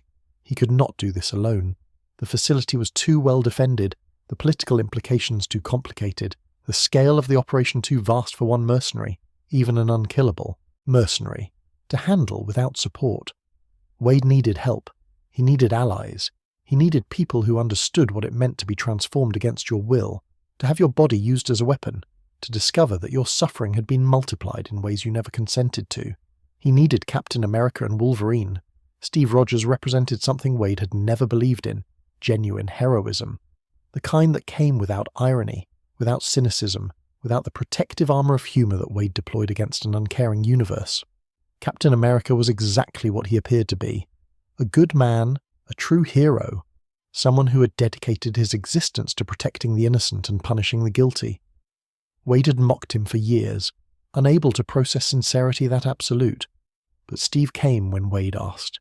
He came because the situation demanded it, because children were suffering, because a fellow soldier needed backup. He did not ask about Wade's past, did not catalogue his crimes, did not weigh whether Deadpool deserved assistance. He simply recognized that innocents were in danger and acted accordingly. Wolverine came for different reasons. Logan understood what Wade had experienced in ways that Steve, for all his virtues, could not. They had both been transformed by government programs. They had both been used as weapons. They had both emerged from torture with healing factors that made death a temporary inconvenience rather than a permanent escape. Logan looked at Wade and saw a reflection, distorted but recognizable. And Logan had children too. Not biological children. Logan's complicated reproductive history involved different circumstances, but protégés, students, young people he had taken under his wing and tried to protect from a world that wanted to use them. He understood what it meant to feel responsible for the next generation, to see your own damage reflected in younger faces, to know that your suffering had rippled outward in ways you could not control. The three of them, the good, the bad, and the ugly, as the story would come to be called, travelled to North Korea together. The assault on the facility was brutal. There was no stealth, no subtlety, no attempt to minimize collateral damage. Captain America's shield shattered guard stations and security systems with equal efficiency. Wolverine's claws carved through soldiers and scientists without distinction between combatant and researcher. Wade moved through the corridors he had infiltrated before, this time with permission to destroy everything he touched. They freed the prisoners, some of them, not all of them. The facility had been operating for years, processing subjects with mechanical efficiency, and many of the children Wade had hoped to save were already dead. They found bodies in various states of decay. They found experimental logs describing procedures that would haunt all three heroes for the rest of their lives. They found evidence that Wade's genetic material had been distributed to other facilities, other programs, other nations seeking to create their own unkillable soldiers. The children who survived did not know what to make of Wade. Some of them had been told about their genetic donor, the scarred mercenary whose healing factor had been stolen to create them. They had been raised to hate him, to blame him for their suffering, to see him as the source of everything wrong with their existence. Others had never been told anything, had no concept of where they came from, had been so thoroughly dehumanized by their treatment that concepts like father and family held no meaning. Wade tried anyway. He sat with children who flinched from his presence. He spoke to teenagers who refused to meet his eyes. He offered what comfort he could to young people whose entire existence was trauma, whose bodies had been shaped by torture, whose minds had been systematically destroyed in pursuit of military utility. He did not crack jokes. He did not deflect with humor. He simply sat with them, acknowledged them, tried to communicate through presence what words could not convey. He was sorry. He was so sorry. Captain America watched this and saw something he had not expected. The mercenary, the killer, the man whose reputation suggested moral bankruptcy. Steve watched Wade Wilson sit with traumatized children and recognized genuine compassion. Not performed compassion, not tactical empathy deployed for strategic advantage, but the real thing, Wade cared about these children. Wade would have died, would die, repeatedly given his healing factor, to protect them. "You're not what I thought," Steve said, after they had extracted the survivors, after the facility burned behind them, after the immediate crisis had passed. "What did you think?" "That you were just chaos, violence without purpose. I didn't realize." Steve paused, choosing words carefully. "I didn't realize you could be hurt like this, that you could care about anything this much." Wade said nothing. There was nothing to say. Wolverine understood without words. He simply nodded. One damaged soldier acknowledging another, one survivor recognizing shared trauma in a fellow victim. They had both been unmade by people who saw them as resources rather than humans. They both carried the weight of that violation every day. The children went to various sanctuaries. Xavier's school took some, other facilities took others. Wade tried to maintain contact with them. He tried to be some version of a father figure, though he had no template for what that meant, no experience of healthy parental relationships to draw upon. Most of them did not want him. They had been hurt too badly, conditioned too thoroughly, damaged in ways that could not be repaired by good intentions alone. Wade represented their trauma. His face, his body, his genetic material had been used against them. Some of them would spend years in therapy trying to separate the man from the horror done in his name. Some of them would never manage it. Wade accepted this. He did not demand their forgiveness. He did not insist on a relationship they were not ready to have. He simply let them know that he existed, that he was sorry, that he would help if they ever wanted help. He left the door open without forcing them through it. It was the most mature thing he had ever done. The good, the bad, and the ugly changed how the superhero community saw Deadpool. The story spread, as stories do in a world full of telepaths and gossips and heroes who talk to each other between crises. Captain America had vouched for him. Wolverine had fought beside him. Wade Wilson had discovered unimaginable horror and responded with genuine heroism rather than chaos. He was not just a mercenary anymore. He was not just a joke. He was a man who had suffered, who continued to suffer, who found ways to act heroically despite every reason to surrender to despair. He was damaged. Yes, he was dangerous certainly, but he was also capable of compassion that surprised everyone who witnessed it, including Wade himself. The scars remained. They always would. But beneath them, something had shifted. Wade Wilson had proven, to Captain America, to Wolverine, to the superhero community, and most importantly to himself, that the monster could choose to be something else, even if only sometimes, even if only when it mattered most. The job seemed simple enough. Dracula, yes, that Dracula, the Lord of Vampires, the Prince of Darkness, the Transylvanian terror who had been plaguing humanity for centuries, approached Wade with a contract. There was a woman. She was sleeping in a sarcophagus somewhere in the Middle East, had been sleeping for centuries, placed in suspended animation by her family, to protect her from threats that no longer existed. Dracula wanted her retrieved and delivered to his castle in Romania. The payment was substantial, the danger was minimal. Wade, took the job. He should have asked more questions. Shiklah was not merely a woman in a box. She was the daughter of the king of Monster Metropolis, a vast underground civilization beneath Manhattan, populated by creatures that humanity had consigned to myth and nightmare. Vampires, werewolves, mummies, demons, and things that defied easy categorization had built a society in the darkness beneath the streets, governed by ancient laws and older rivalries. Shiklah's family had ruled this realm for millennia, and Dracula wanted to marry her. The marriage was political, an alliance between vampire nobility and the monster kingdom, designed to consolidate power in the underworld. Shiklah had been placed in her centuries-long sleep specifically to preserve her for this arrangement. A bride frozen in time, waiting to be thawed out and handed to a groom she had never met. Her consent had never been requested. Her preferences had never been consulted. She was a piece on a chessboard, moved by players who saw her as territory rather than a person. Wade found her sarcophagus in a temple guarded by traps, curses and creatures that very much did not want him there. He fought his way through, dying several times, regenerating, continuing, until he reached the inner chamber where she slept. He opened the coffin expecting to find a corpse, or perhaps a monster, or perhaps nothing at all because this whole job had been an elaborate setup designed to kill him.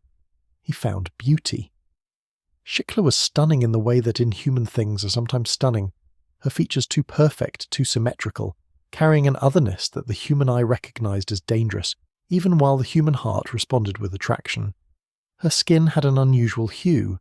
Her hair moved with a life of its own. When her eyes opened and met Wade's, he saw centuries of intelligence behind them, along with something predatory that suggested he was being evaluated as potential prey. "You are not Dracula," she said. "Nope. I'm the delivery guy. He's waiting at the destination. Can I get you to sign here, here, and initial here?" She did not laugh. She studied him instead, taking in the costume, the weapons, the confident stance that masked the chaos underneath. She saw his scars. The mask had been damaged in the fighting, exposing portions of his ruined face, and she did not recoil. Monsters did not flinch from monstrosity. "You are damaged," she observed, "extensively, yet you persist." "Persistence is my middle name. Actually, my middle name is Winston, but persistence is my hobby." The journey from the temple to Dracula's castle should have taken days. It took weeks. Complications arose, rival factions trying to intercept Shiklah, ancient enemies emerging from the shadows to settle old scores, the simple logistical challenges of escorting a succubus queen across multiple continents. Wade and Shiklah fought their way through every obstacle together, and somewhere along the way, fighting became something else. They talked. Shiklah had been asleep for centuries, preserved in a time before modern technology, modern culture, modern anything. Wade became her guide to the contemporary world, explaining smartphones and airplanes and superhero teams with a particular blend of accuracy and absurdity that characterized everything he did. She was a quick study, immortal beings usually were, and she found his explanations amusing in ways that Dracula's formal courtship would never have managed. She also found him attractive, not despite his scars, but because of them. Shiklah had lived among monsters her entire existence. She had been raised to see beauty in the inhuman, to appreciate forms that defied conventional aesthetics. Wade's ruined face was not a flaw to her. It was character. It was evidence of survival. It was, in her particular value system, appealing in ways that smooth-skinned normalcy could never match. Wade did not know how to process this. He had spent years believing that no one could look at him without disgust. Vanessa had loved him before the transformation. Death was a cosmic entity operating beyond physical appearance. But Shiklah was present, physical, undeniably attracted to the man he had become rather than the man he used to be. She wanted him, scars, madness, jokes and all. They never reached Dracula. Instead, they reached a decision. They would marry each other. Shiklah had been promised to Dracula without her consent, had been treated as a political asset rather than a person, and she was done accepting arrangements made on her behalf. Wade had spent his entire adult life avoiding commitment, but something about Shiklah broke through his defenses. She matched him. She challenged him. She did not need him to be anything other than exactly what he was. The wedding was spectacular, held in Monster Metropolis itself, attended by creatures that would have given most surface dwellers nightmares for months. The ceremony united two of the strangest beings in Marvel continuity. Wade wore a white tuxedo over his red costume. Shiklah wore something that defied easy description. Part wedding dress, part armor, part statement of power. Heroes and villains alike attended, united in their bewilderment at the spectacle. Deadpool was married. The Merc with a mouth, the unkillable mercenary, the chaos agent who had never successfully maintained any relationship. He was now husband to the queen of an underground monster civilization. The implications were staggering. Wade was technically royalty. He had responsibilities, subjects, a role to play in monster politics that he had never sought and did not understand. He tried anyway. Wade genuinely attempted to be a good husband. He showed up for monster council meetings, offering his unique perspective on surface world affairs. He defended Shiklah's kingdom against external threats, adding Monster King to his already crowded resume. He tried to balance his mercenary career with his marital obligations to be present for his wife while still being Deadpool. It was not enough. The fundamental tension in their marriage became apparent within months. Shiklah was ancient, powerful, and accustomed to command. She had spent millennia as royalty, and her ambitions extended far beyond the underground realm her family had built.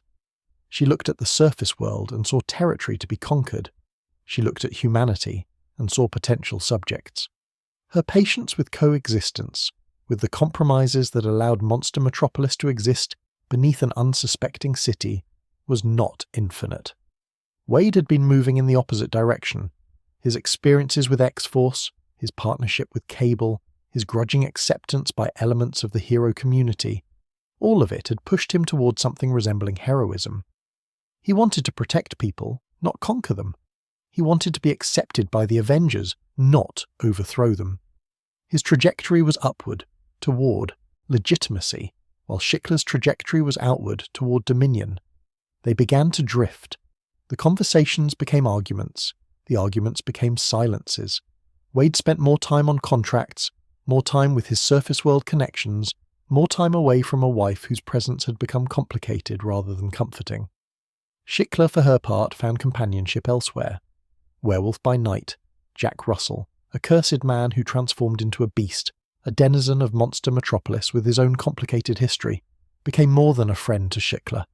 Their affair was not hidden particularly well, and Wade discovered it with the predictable combination of rage and despair that such discoveries produce. His wife had betrayed him. His marriage was failing. The commitment he had finally made was crumbling despite his best efforts. Or perhaps because of them. Wade had tried to change for Shiklah, had tried to balance her world with his, her ambitions with his morality, her ancient patience with his chaotic immediacy. But change is not the same as compatibility. They wanted different things. They were moving toward different futures. Love, whatever love had existed between them, was not sufficient to bridge those gaps. The Monster Metropolis civil war brought everything to a head. Shiklah, finally exhausted with coexistence, led her monsters against the surface world. The armies of Monster Metropolis rose through the streets of Manhattan, and suddenly Wade's two lives were in direct conflict. His wife on one side demanding that he fulfill his obligations as monster royalty, his tenuous connections to the hero community on the other, demanding that he defend innocent people against supernatural invasion. He chose the world. He fought against his wife's forces. He stood alongside heroes he had spent years antagonizing. He defended a city that had never particularly liked him, against a queen he had genuinely loved. The marriage ended not with divorce papers, but with battle lines, not with lawyers, but with violence. Shiklah was eventually defeated, contained, her invasion thwarted through the combined efforts of heroes and monsters who preferred coexistence to war. The marriage was over in every meaningful sense, though the legal complications of dissolving a union between a human mercenary and an immortal monster queen would take considerably longer to resolve. Wade emerged from the experience changed. He had proven, again, that when forced to choose between personal loyalty and broader responsibility, he would choose responsibility. He would sacrifice his own happiness to protect others. He would be a hero, however reluctantly, however imperfectly, when the situation demanded it. But the failure lingered. Another relationship destroyed. Another attempt at connection that had ended in flames. Wade began to wonder if he was simply incapable of maintaining bonds, if something in his fundamental nature destroyed everything he touched. And then, he discovered that he had been a father all along. Her name was Eleanor, and she had his eyes. Wade discovered this in the worst possible way, not through a joyful reunion, not through a letter from a former lover explaining the situation gently, but through violence. Someone had tried to kidnap a little girl, and that little girl had turned out to be connected to Deadpool in ways that neither of them had understood, until circumstances made the connection undeniable. Carmelita Camacho had been a brief relationship years ago, before the full weight of Wade's chaos had become apparent. They had met, connected, separated, the usual rhythm of his romantic life, which tended toward intensity followed by implosion. Wade had not thought about her in years, had filed her away with all the other people who had passed through his existence without leaving permanent marks. She had left a permanent mark. Eleanor, Ellie as she preferred to be called, was the result of that brief connection. Carmelita had discovered the pregnancy after she and Wade had parted ways, and she had made a decision that countless women throughout history had made when faced with similar circumstances. She had not told him. She had raised Ellie alone, kept her daughter's paternity a secret, built a life that did not include the mercenary whose reputation grew more alarming with each passing year. Wade understood the decision. He hated it, but he understood it. What father would he have been during those years? He had been killing people for money, developing his reputation as an unhinged lunatic, cultivating the persona that made him effective while making him unemployable as a parent. Carmelita had looked at the trajectory of Wade's life and concluded that her daughter was better off without him in it. She had been protecting Ellie. She had been making the rational choice. But rationality did not ease the grief. Wade had missed everything. First steps, first words, first day of school, first skinned knee, first nightmare that needed soothing. All the moments that fathers were supposed to witness, the gradual accumulation of shared experience that constituted a parent-child relationship. He had been absent for all of it. Not by choice, but absence was absence regardless of intent. He had a daughter, she was growing up, and he had not been there. The circumstances that brought them together were complicated by another presence, Agent Emily Preston of SHIELD. Preston had been a capable agent, a dedicated professional, a woman with her own family and her own life. During a mission gone catastrophically wrong, her body had been destroyed while her consciousness survived. Through means that involved equal parts advanced technology and desperation, that consciousness had been preserved in the only available vessel.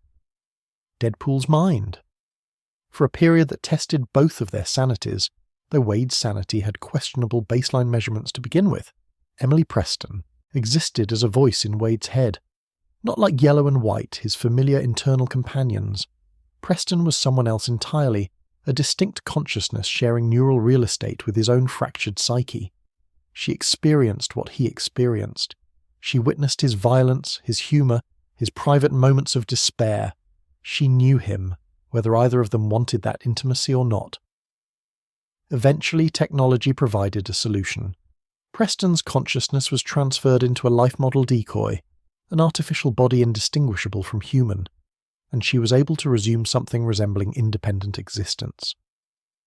But the bond formed during their neural cohabitation persisted. Preston knew Wade in ways that no one else did. She had lived inside his head. She had seen the genuine person beneath the performance, and she had seen how he reacted to Ellie. The terror was immediate and absolute. Wade looked at his daughter, this small person who shared his genetics, who might share his curse, who was vulnerable in ways that he could never be, and he felt fear that eclipsed anything combat had ever produced. He was afraid of himself, afraid of what his life might do to her, afraid that his enemies would find her, that his chaos would consume her, that he would damage her the way he damaged everything he touched. He was afraid of being his father. Thomas Wilson had been violent, unpredictable, cruel in ways that a child should never have to understand. Wade carried that legacy in his bones, in the patterns of behaviour he had learned before he knew he was learning them. He could not guarantee that he would not repeat his father's mistakes. He could not promise that his love would not curdle into something destructive. He could not be certain that Ellie would be better off with him than without him. Preston became the bridge. She had her own children, understood parenthood in ways that Wade did not. She could not replace Ellie's mother. Carmelita remained part of her daughter's life. But she could provide guidance, stability, a feminine presence that balanced Wade's particular brand of chaos. The arrangement that developed was unconventional by any measure. A former SHIELD, agent in an artificial body, a mercenary with a healing factor and questionable mental health, and a little girl who was trying to make sense of a situation no child should have to navigate. But it worked. Or rather, it worked as well as anything in Wade's life ever worked, which meant constant improvisation, frequent disasters, and somehow managing to hold everything together through sheer stubbornness. Wade threw himself into fatherhood with the same intensity he brought to everything else. He researched parenting books. He consulted with Preston about appropriate behaviour. He tried to be present for Ellie's school events, though his presence often created more problems than it solved. He was genuinely trying. The effort showed in small ways. Wade learned to modulate his language around Ellie, suppressing the profanity that punctuated his normal speech.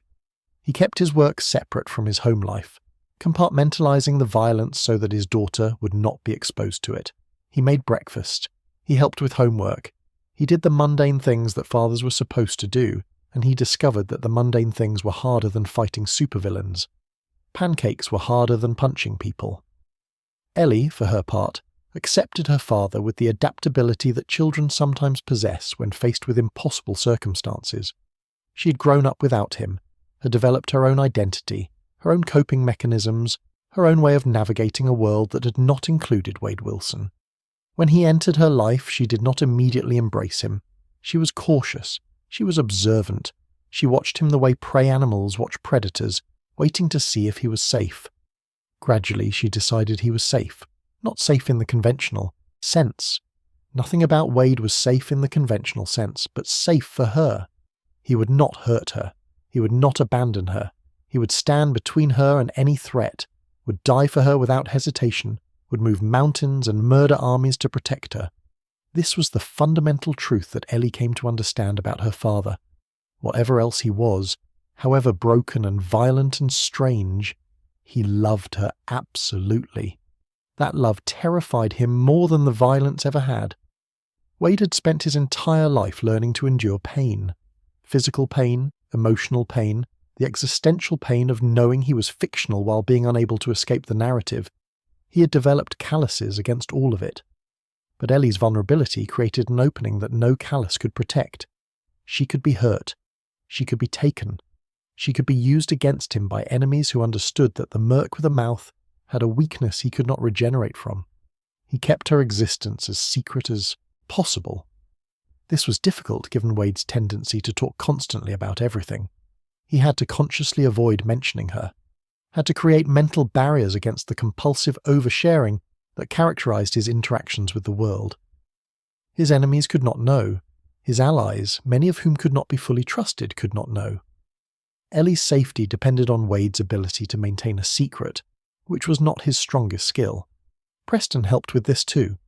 She managed the logistics of concealment, different addresses, cover stories, the practical infrastructure of hiding a child from people who would use her as leverage.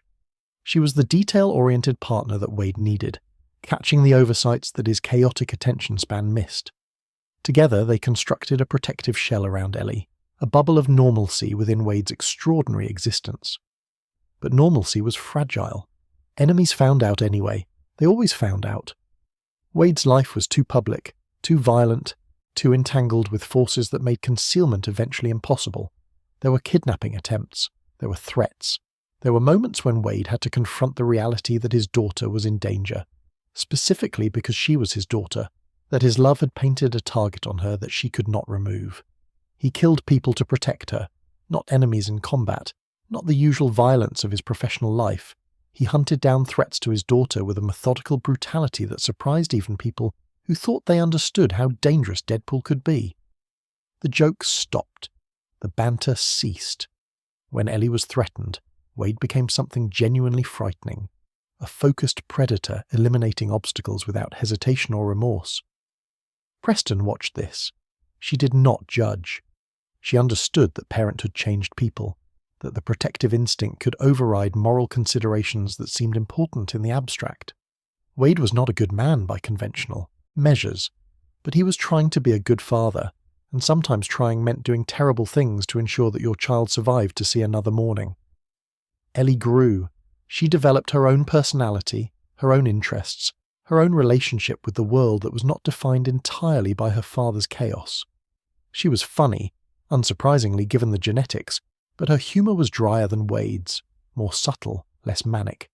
She was observant, cataloguing the strangeness of her situation with a detachment that would serve her well in adult life. She was, against considerable odds, relatively normal. She did not appear to have inherited the healing factor. This was both relief and concern. Relief because the mutation came with cost that Wade would not wish on anyone, least of all his daughter. Concern because it meant she was vulnerable, genuinely vulnerable, in ways that Wade was not. He could not protect her by standing in front of bullets. She would not regenerate the way he did. Her mortality was absolute in a way that his was not. He would have to keep her safe the old-fashioned way.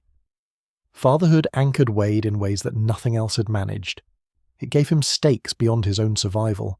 reasons to make choices that prioritize the future over the present.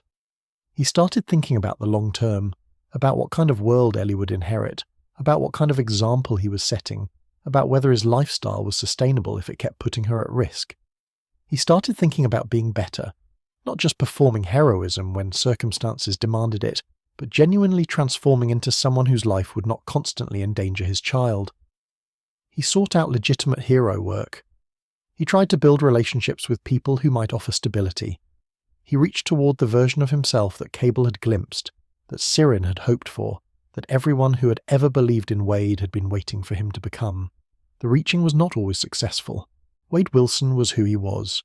The violence, the chaos, the fundamental brokenness that had shaped him since childhood, these did not disappear because he wanted to be a better father. He made mistakes. He reverted to old patterns. He disappointed Ellie and Preston and himself in ways that cut deeper than any blade. But he kept trying, and Ellie kept forgiving him. That forgiveness was the greatest gift anyone had ever given Wade Wilson. Not earned through heroism, not purchased through sacrifice, but offered freely by a daughter who had decided that her father, for all his flaws, was worth loving anyway. He was not alone anymore. He had a family, strange and unconventional, and held together by determination rather than normalcy, but a family nonetheless. Preston and Ellie and even the complicated ghost of Carmelita, who remained part of her daughter's life despite the awkwardness of co-parenting with an unkillable mercenary. But vulnerability cuts both ways. Wade had gained something precious, and that meant he had something to lose. His enemies understood this. His future enemies would understand it too. And somewhere in the time stream, a monster from the future was already planning how to use Wade's love against him. Strife was coming, and he would destroy everything Wade had built. The call came from Steve Rogers himself. Wade stared at his phone for 17 seconds, an eternity by his standards, convinced that this was a prank. Someone had spoofed Captain America's number. Someone was setting up an elaborate joke at his expense.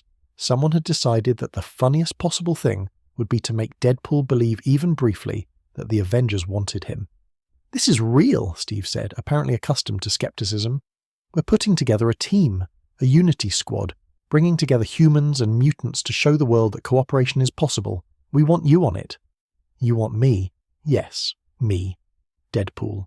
The Merc with a mouth. The guy who shot you that. One time, and the other time, and I think there was a third time, but you were probably unconscious for that one, so maybe it doesn't count." "Wade." Steve's voice carried that particular patience that suggested he had dealt with difficult personalities before. "We've seen what you can do when it matters. We've seen you put yourself on the line for people who needed protection. We think you deserve a chance to be part of something bigger. A chance to be part of something bigger." The words landed in Wade's chest like a physical impact. He had spent years on the outside looking in at the superhero community with a mixture of contempt and longing. He had told himself he did not want their acceptance, that their moral posturing was hypocritical, that he was better off operating outside their structures and restrictions. He had mocked them constantly, attacked them occasionally, positioned himself as the anti-hero who did not need their approval. He had been lying. He wanted this. He wanted it so desperately that the wanting itself was humiliating, a confession of need that his ego could barely tolerate. He wanted to be an avenger. He wanted to stand alongside heroes instead of being dismissed by them. He wanted the legitimacy, the belonging, the sense that his existence meant something beyond chaos and contracts. He said yes before he could talk himself out of it. The Avengers Unity Squad was an experiment in coexistence. Following events that had strained human-mutant relations to the breaking point, Steve Rogers had conceived a team that would demonstrate solidarity, human heroes and mutant heroes working together, showing the world that their differences did not have to define their conflicts. The roster was carefully curated to represent both communities. Rogue, with her complicated history and southern charm. The Human Torch, bringing firepower and celebrity. Quicksilver, bridging the gap as a former enemy turned ally. Dr. Voodoo, adding mystical expertise. Synapse, an inhuman whose presence complicated the human-mutant binary in useful ways. And Deadpool. Wade was the wild card. Everyone knew it, including Wade himself. He was not a mutant. His powers came from experimentation rather than the X gene, so his inclusion did not technically serve the Unity mandate. He was not a traditional hero. had spent more of his career on the wrong side of the law than the right one. His presence on the team raised eyebrows among both supporters and critics of the initiative. But Steve Rogers believed in redemption. He believed that people could change, that past sins did not have to determine future actions, that the right environment and the right support could transform villains into heroes. He had seen Wade's capacity for good during their time together in North Korea, had witnessed firsthand that the mercenaries' chaos masked genuine compassion. He was offering Wade a chance that few others would have offered. Wade was determined not to waste it. The early missions were tests, whether Steve framed them that way or not.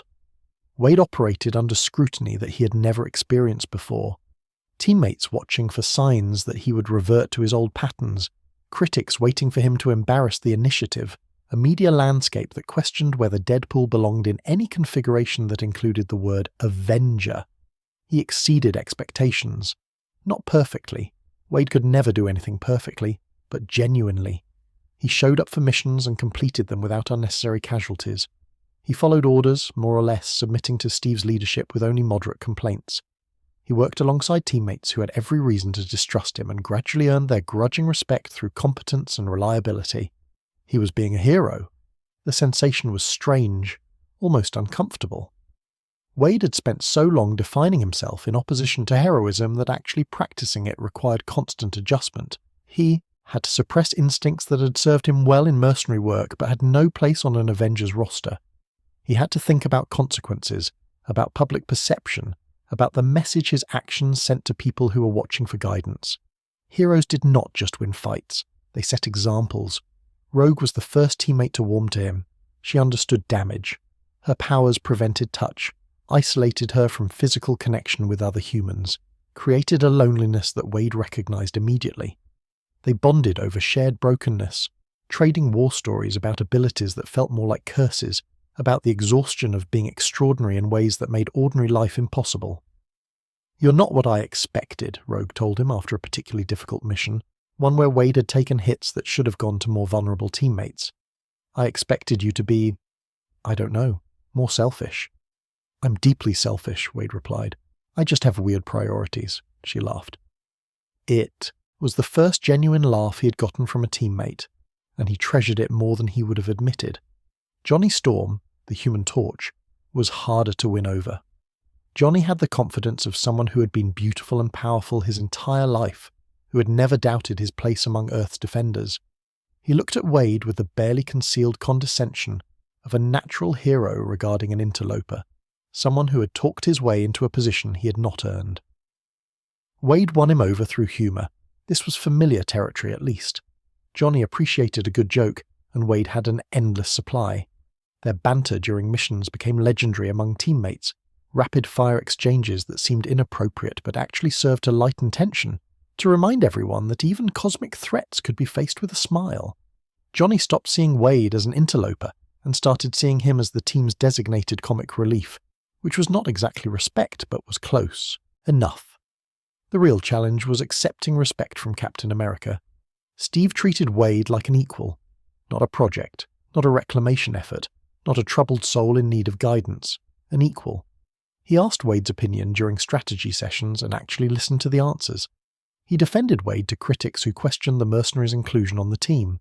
He demonstrated, through consistent action, that he believed Wade deserved to be there. This was almost unbearable. Wade had no template for being respected by someone like Steve Rogers. He had spent his entire life either being dismissed or being used, either treated as a joke or treated as a tool. Genuine respect, offered without conditions or ulterior motives, created a cognitive dissonance that Wade did not know how to resolve. He kept waiting for the other shoe to drop, for Steve to reveal that the whole thing had been a test Wade was about to fail. The other shoe never dropped. The Unity Squad faced threats that would have challenged any Avengers roster. The Red Skull, wielding telepathic powers stolen from the brain of Charles Xavier, launched a campaign of mutant persecution that pushed society toward genocide.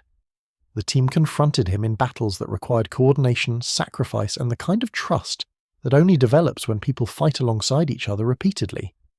Wade earned that trust. He did not do it perfectly. There were moments when his instincts overrode his training, when the mercenary emerged instead of the hero. He killed when capture would have been possible. He made jokes at inappropriate moments. He tested Steve's patience in ways that lesser leaders would not have tolerated. But he kept showing up. Mission after mission, crisis after crisis, Wade Wilson appeared alongside his teammates and did the work. He took hits meant for others. He held lines that needed holding. He proved, through accumulated evidence that could not be denied, that he was capable of heroism when, given the opportunity. Preston watched from the margins, managing the logistics of Wade's double life, superhero and father, avenger and mercenary history that would not stop generating complications.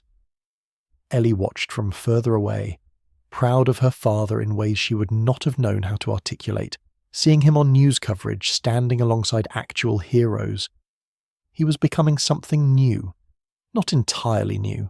Wade Wilson would always be Wade Wilson, scarred and sarcastic and fundamentally broken in ways that no amount of heroism could repair. But different.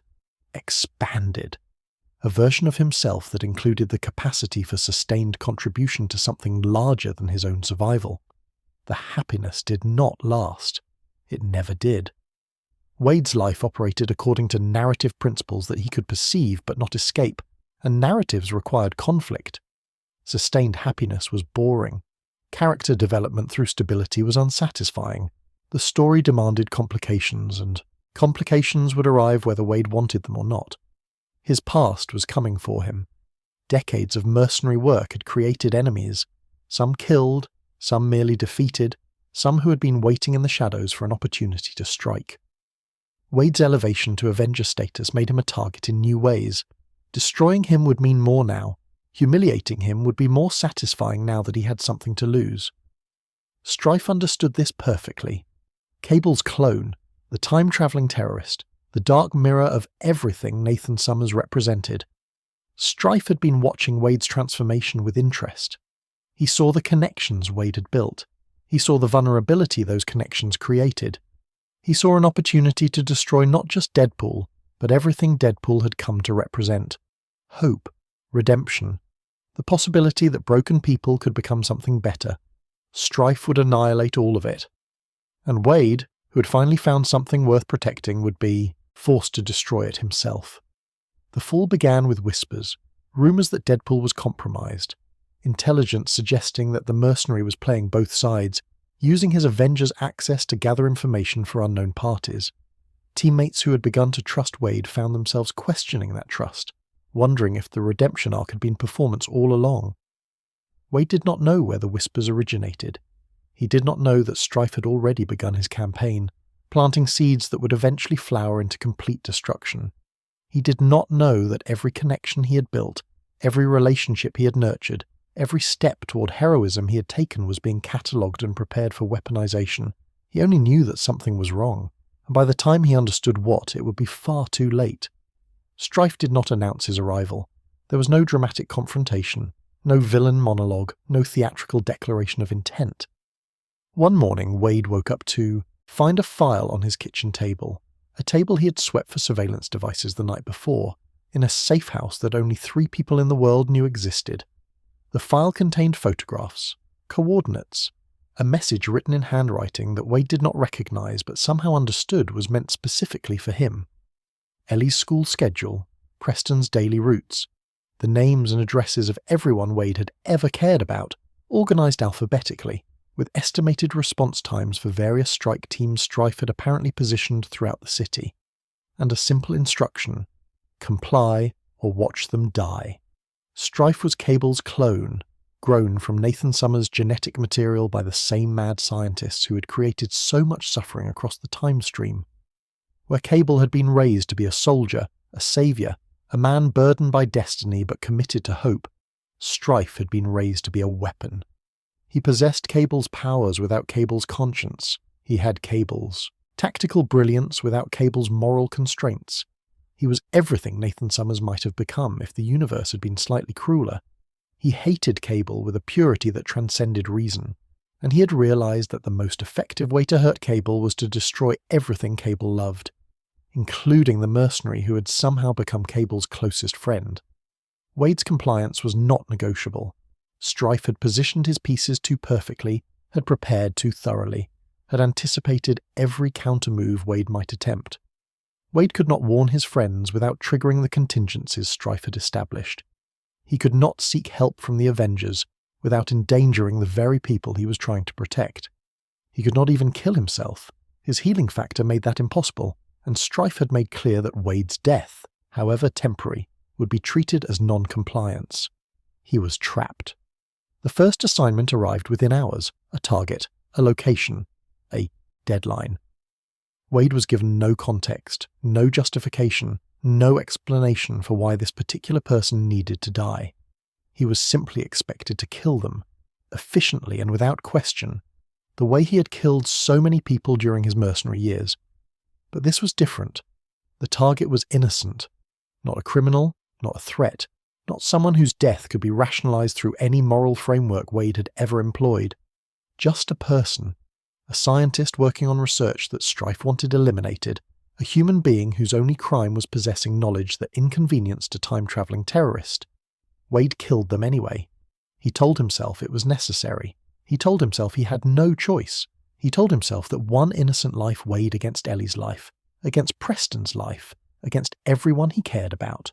The mathematics favoured compliance. He was not a hero. He had never really been a hero. He was doing what he had always done, surviving, at any cost, by any means, necessary. The lies did not help. The second assignment was harder. The third was worse. Strife seemed to be engineering a descent, carefully selecting targets that would push Wade further from anything resembling redemption. Each kill stripped away another layer of the progress Wade had made, another connection to the heroic identity he had been building. Each compliance proved that the Avengers had been wrong to trust him, that Cable had been wrong to believe in him, that everyone who had ever seen good in Wade Wilson had been fooled by a performance. He was becoming the monster everyone had always suspected he was. The Avengers noticed his absence first. Missions he should have attended, calls he did not return, the gradual withdrawal of someone who was pulling away from commitments. Steve Rogers reached out personally, leaving messages that Wade could not bring himself to answer. How could he explain?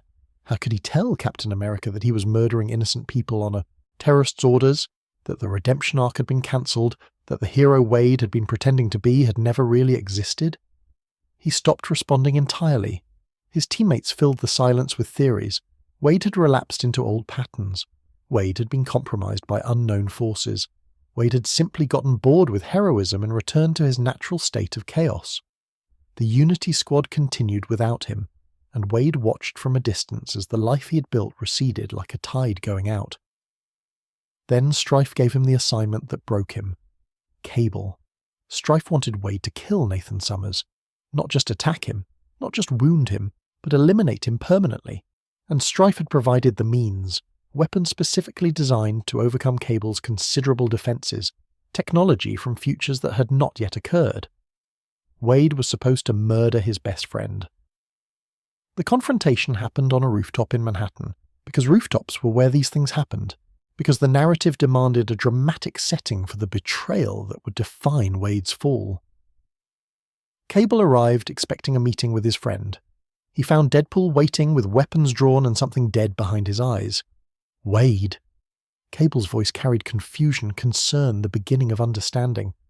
What's happening? Talk to me. I can't. Wade's voice was flat, stripped of its usual manic energy. I literally can't, Nate. He's listening. He's always listening. If I tell you anything, Strife. Cable said the name like a curse. He's got something on you. Leverage. What is it? What's he holding over you? Everyone. He's holding everyone. Ellie. Preston. People you don't even know about. People I forgot I cared about until he showed me their photographs. He'll kill all of them, Nate. He'll kill them slowly and he'll make me watch. And then he'll find more people to kill, unless I do what he says. And what he says is kill me. Yes. Cable was quiet for a moment. The telekinetic glow that always surrounded him intensified slightly, his powers responding to the threat even as his mind processed the situation. Then do it, he said. Wade stared at him. What? Kill me, or try to. Buy yourself time. I'm not easy to kill, Wade. You know that better than anyone.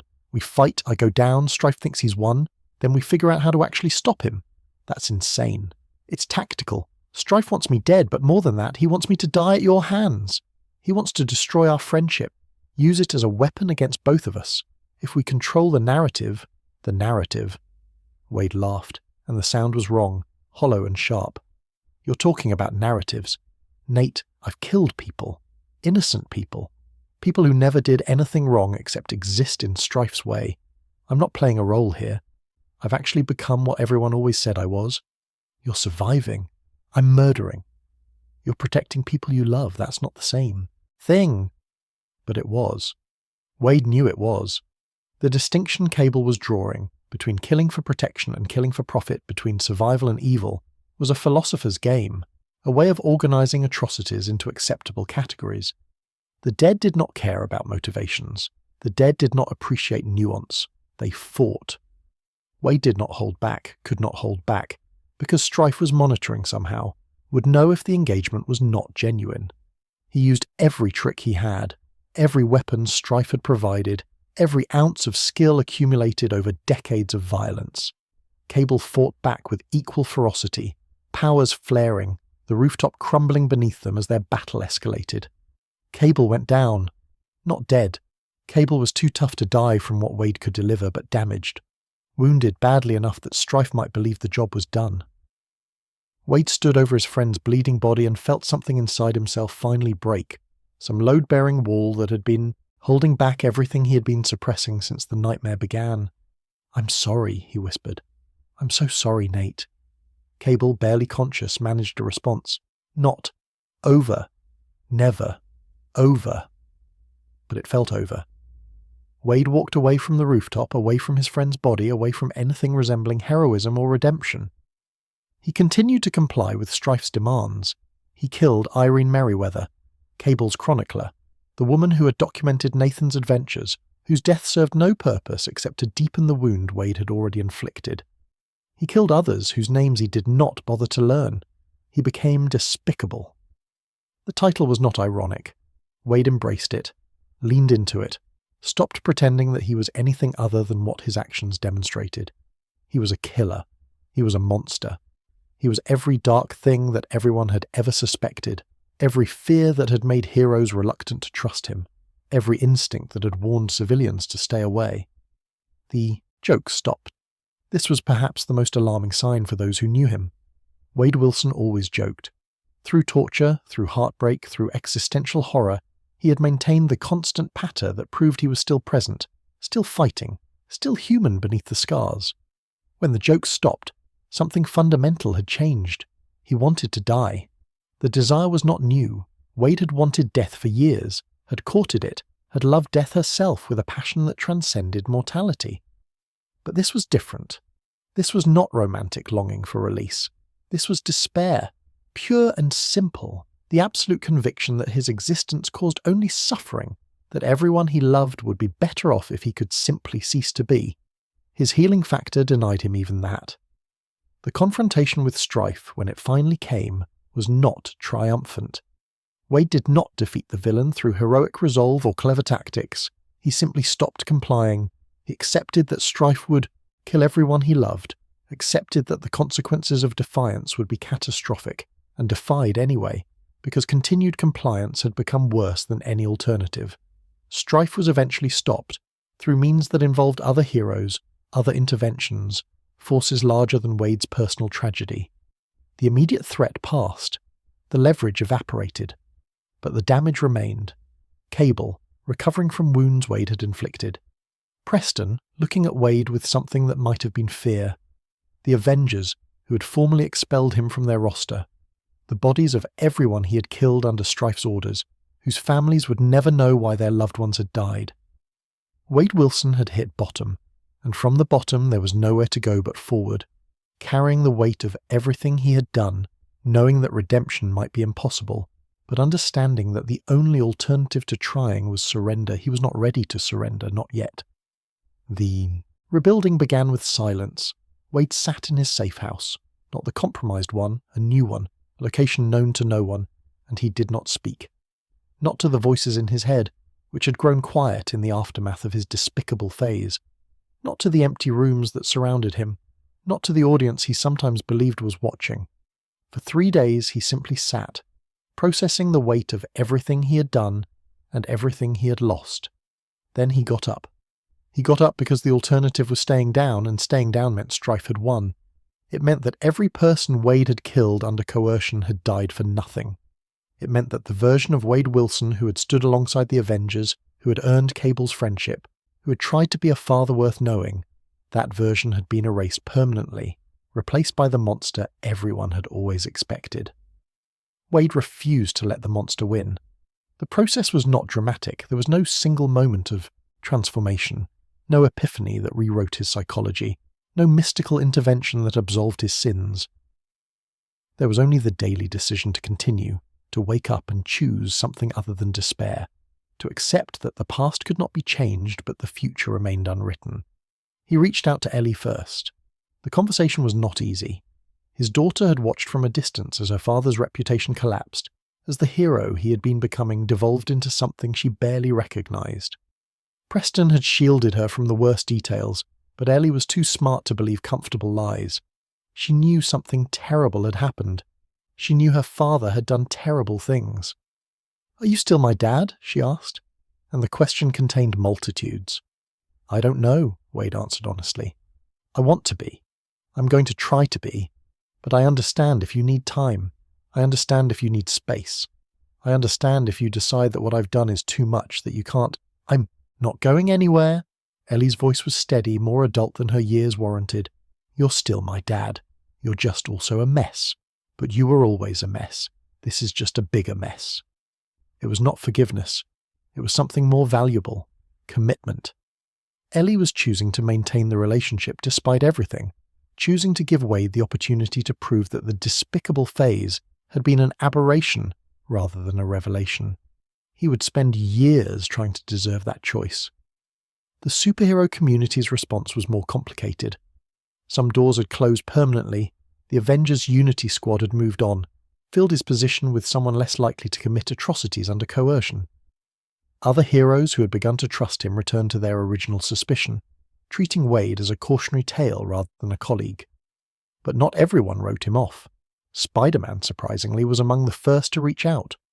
Peter Parker had his own history with mistakes, with choices made under pressure that he wished he could unmake. He found Wade at a low moment and offered something Wade had not expected: understanding. "You did what you did to protect people you love," Peter said. "That doesn't make it right. It doesn't excuse anything, but it means you're not a monster. Monsters don't agonize over the people they've hurt. Monsters don't try to rebuild. What if I can't rebuild? What if the damage is permanent? Then you keep trying anyway. That's what heroes do, Wade. Not the winning, not the redemption arc tied up with a bow, just the trying, just the getting up every day and choosing to be better than you were yesterday." Wade tried. He took jobs again, mercenary work because that was what he knew, but he selected targets more carefully than he once had. Criminals who preyed on the vulnerable, threats that other heroes could not address without compromising their principles, the grey areas where someone like Deadpool could operate without betraying everything he was trying to become. He maintained his relationship with Ellie, showing up for school events when he could do so without attracting attention, calling regularly, being present in whatever ways a semi-reformed mercenary with a healing factor and a complicated history could manage.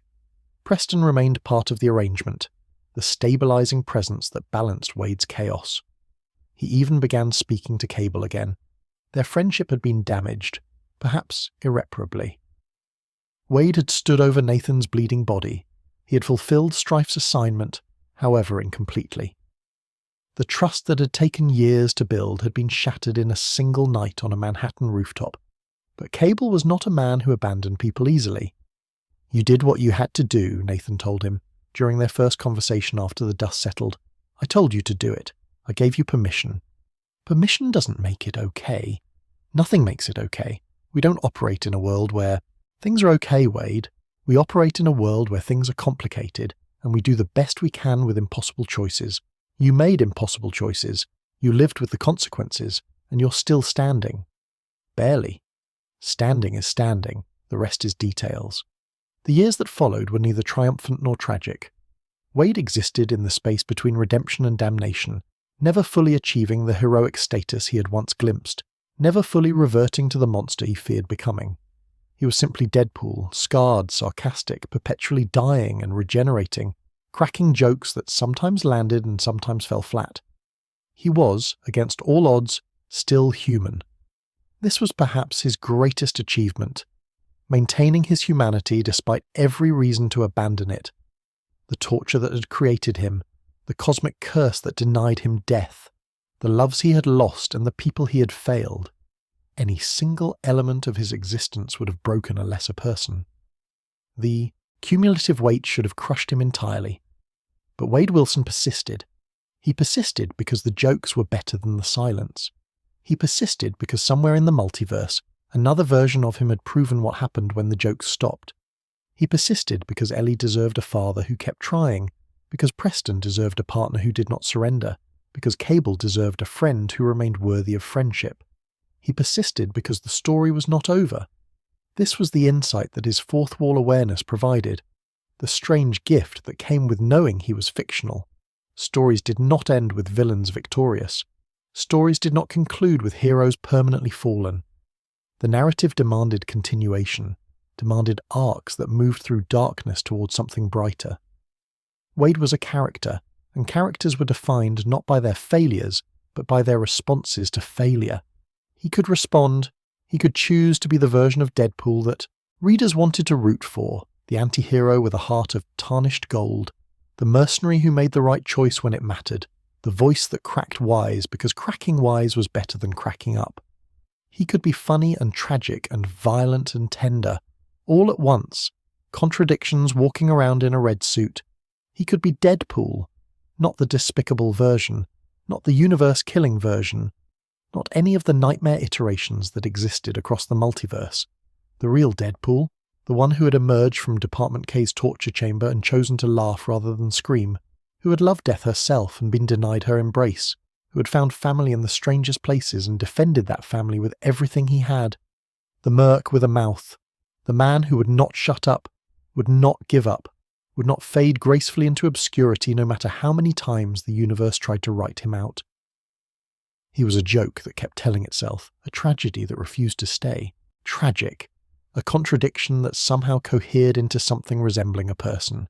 He was Wade Wilson, and somewhere out there, in the chaos of the Marvel Universe, in the pages of comics yet to be written, in the infinite possibility space where stories continued endlessly, he was still fighting, still dying, still regenerating, still cracking wise to an audience only he knew was there, still refusing to surrender, because that was who Deadpool was at his core.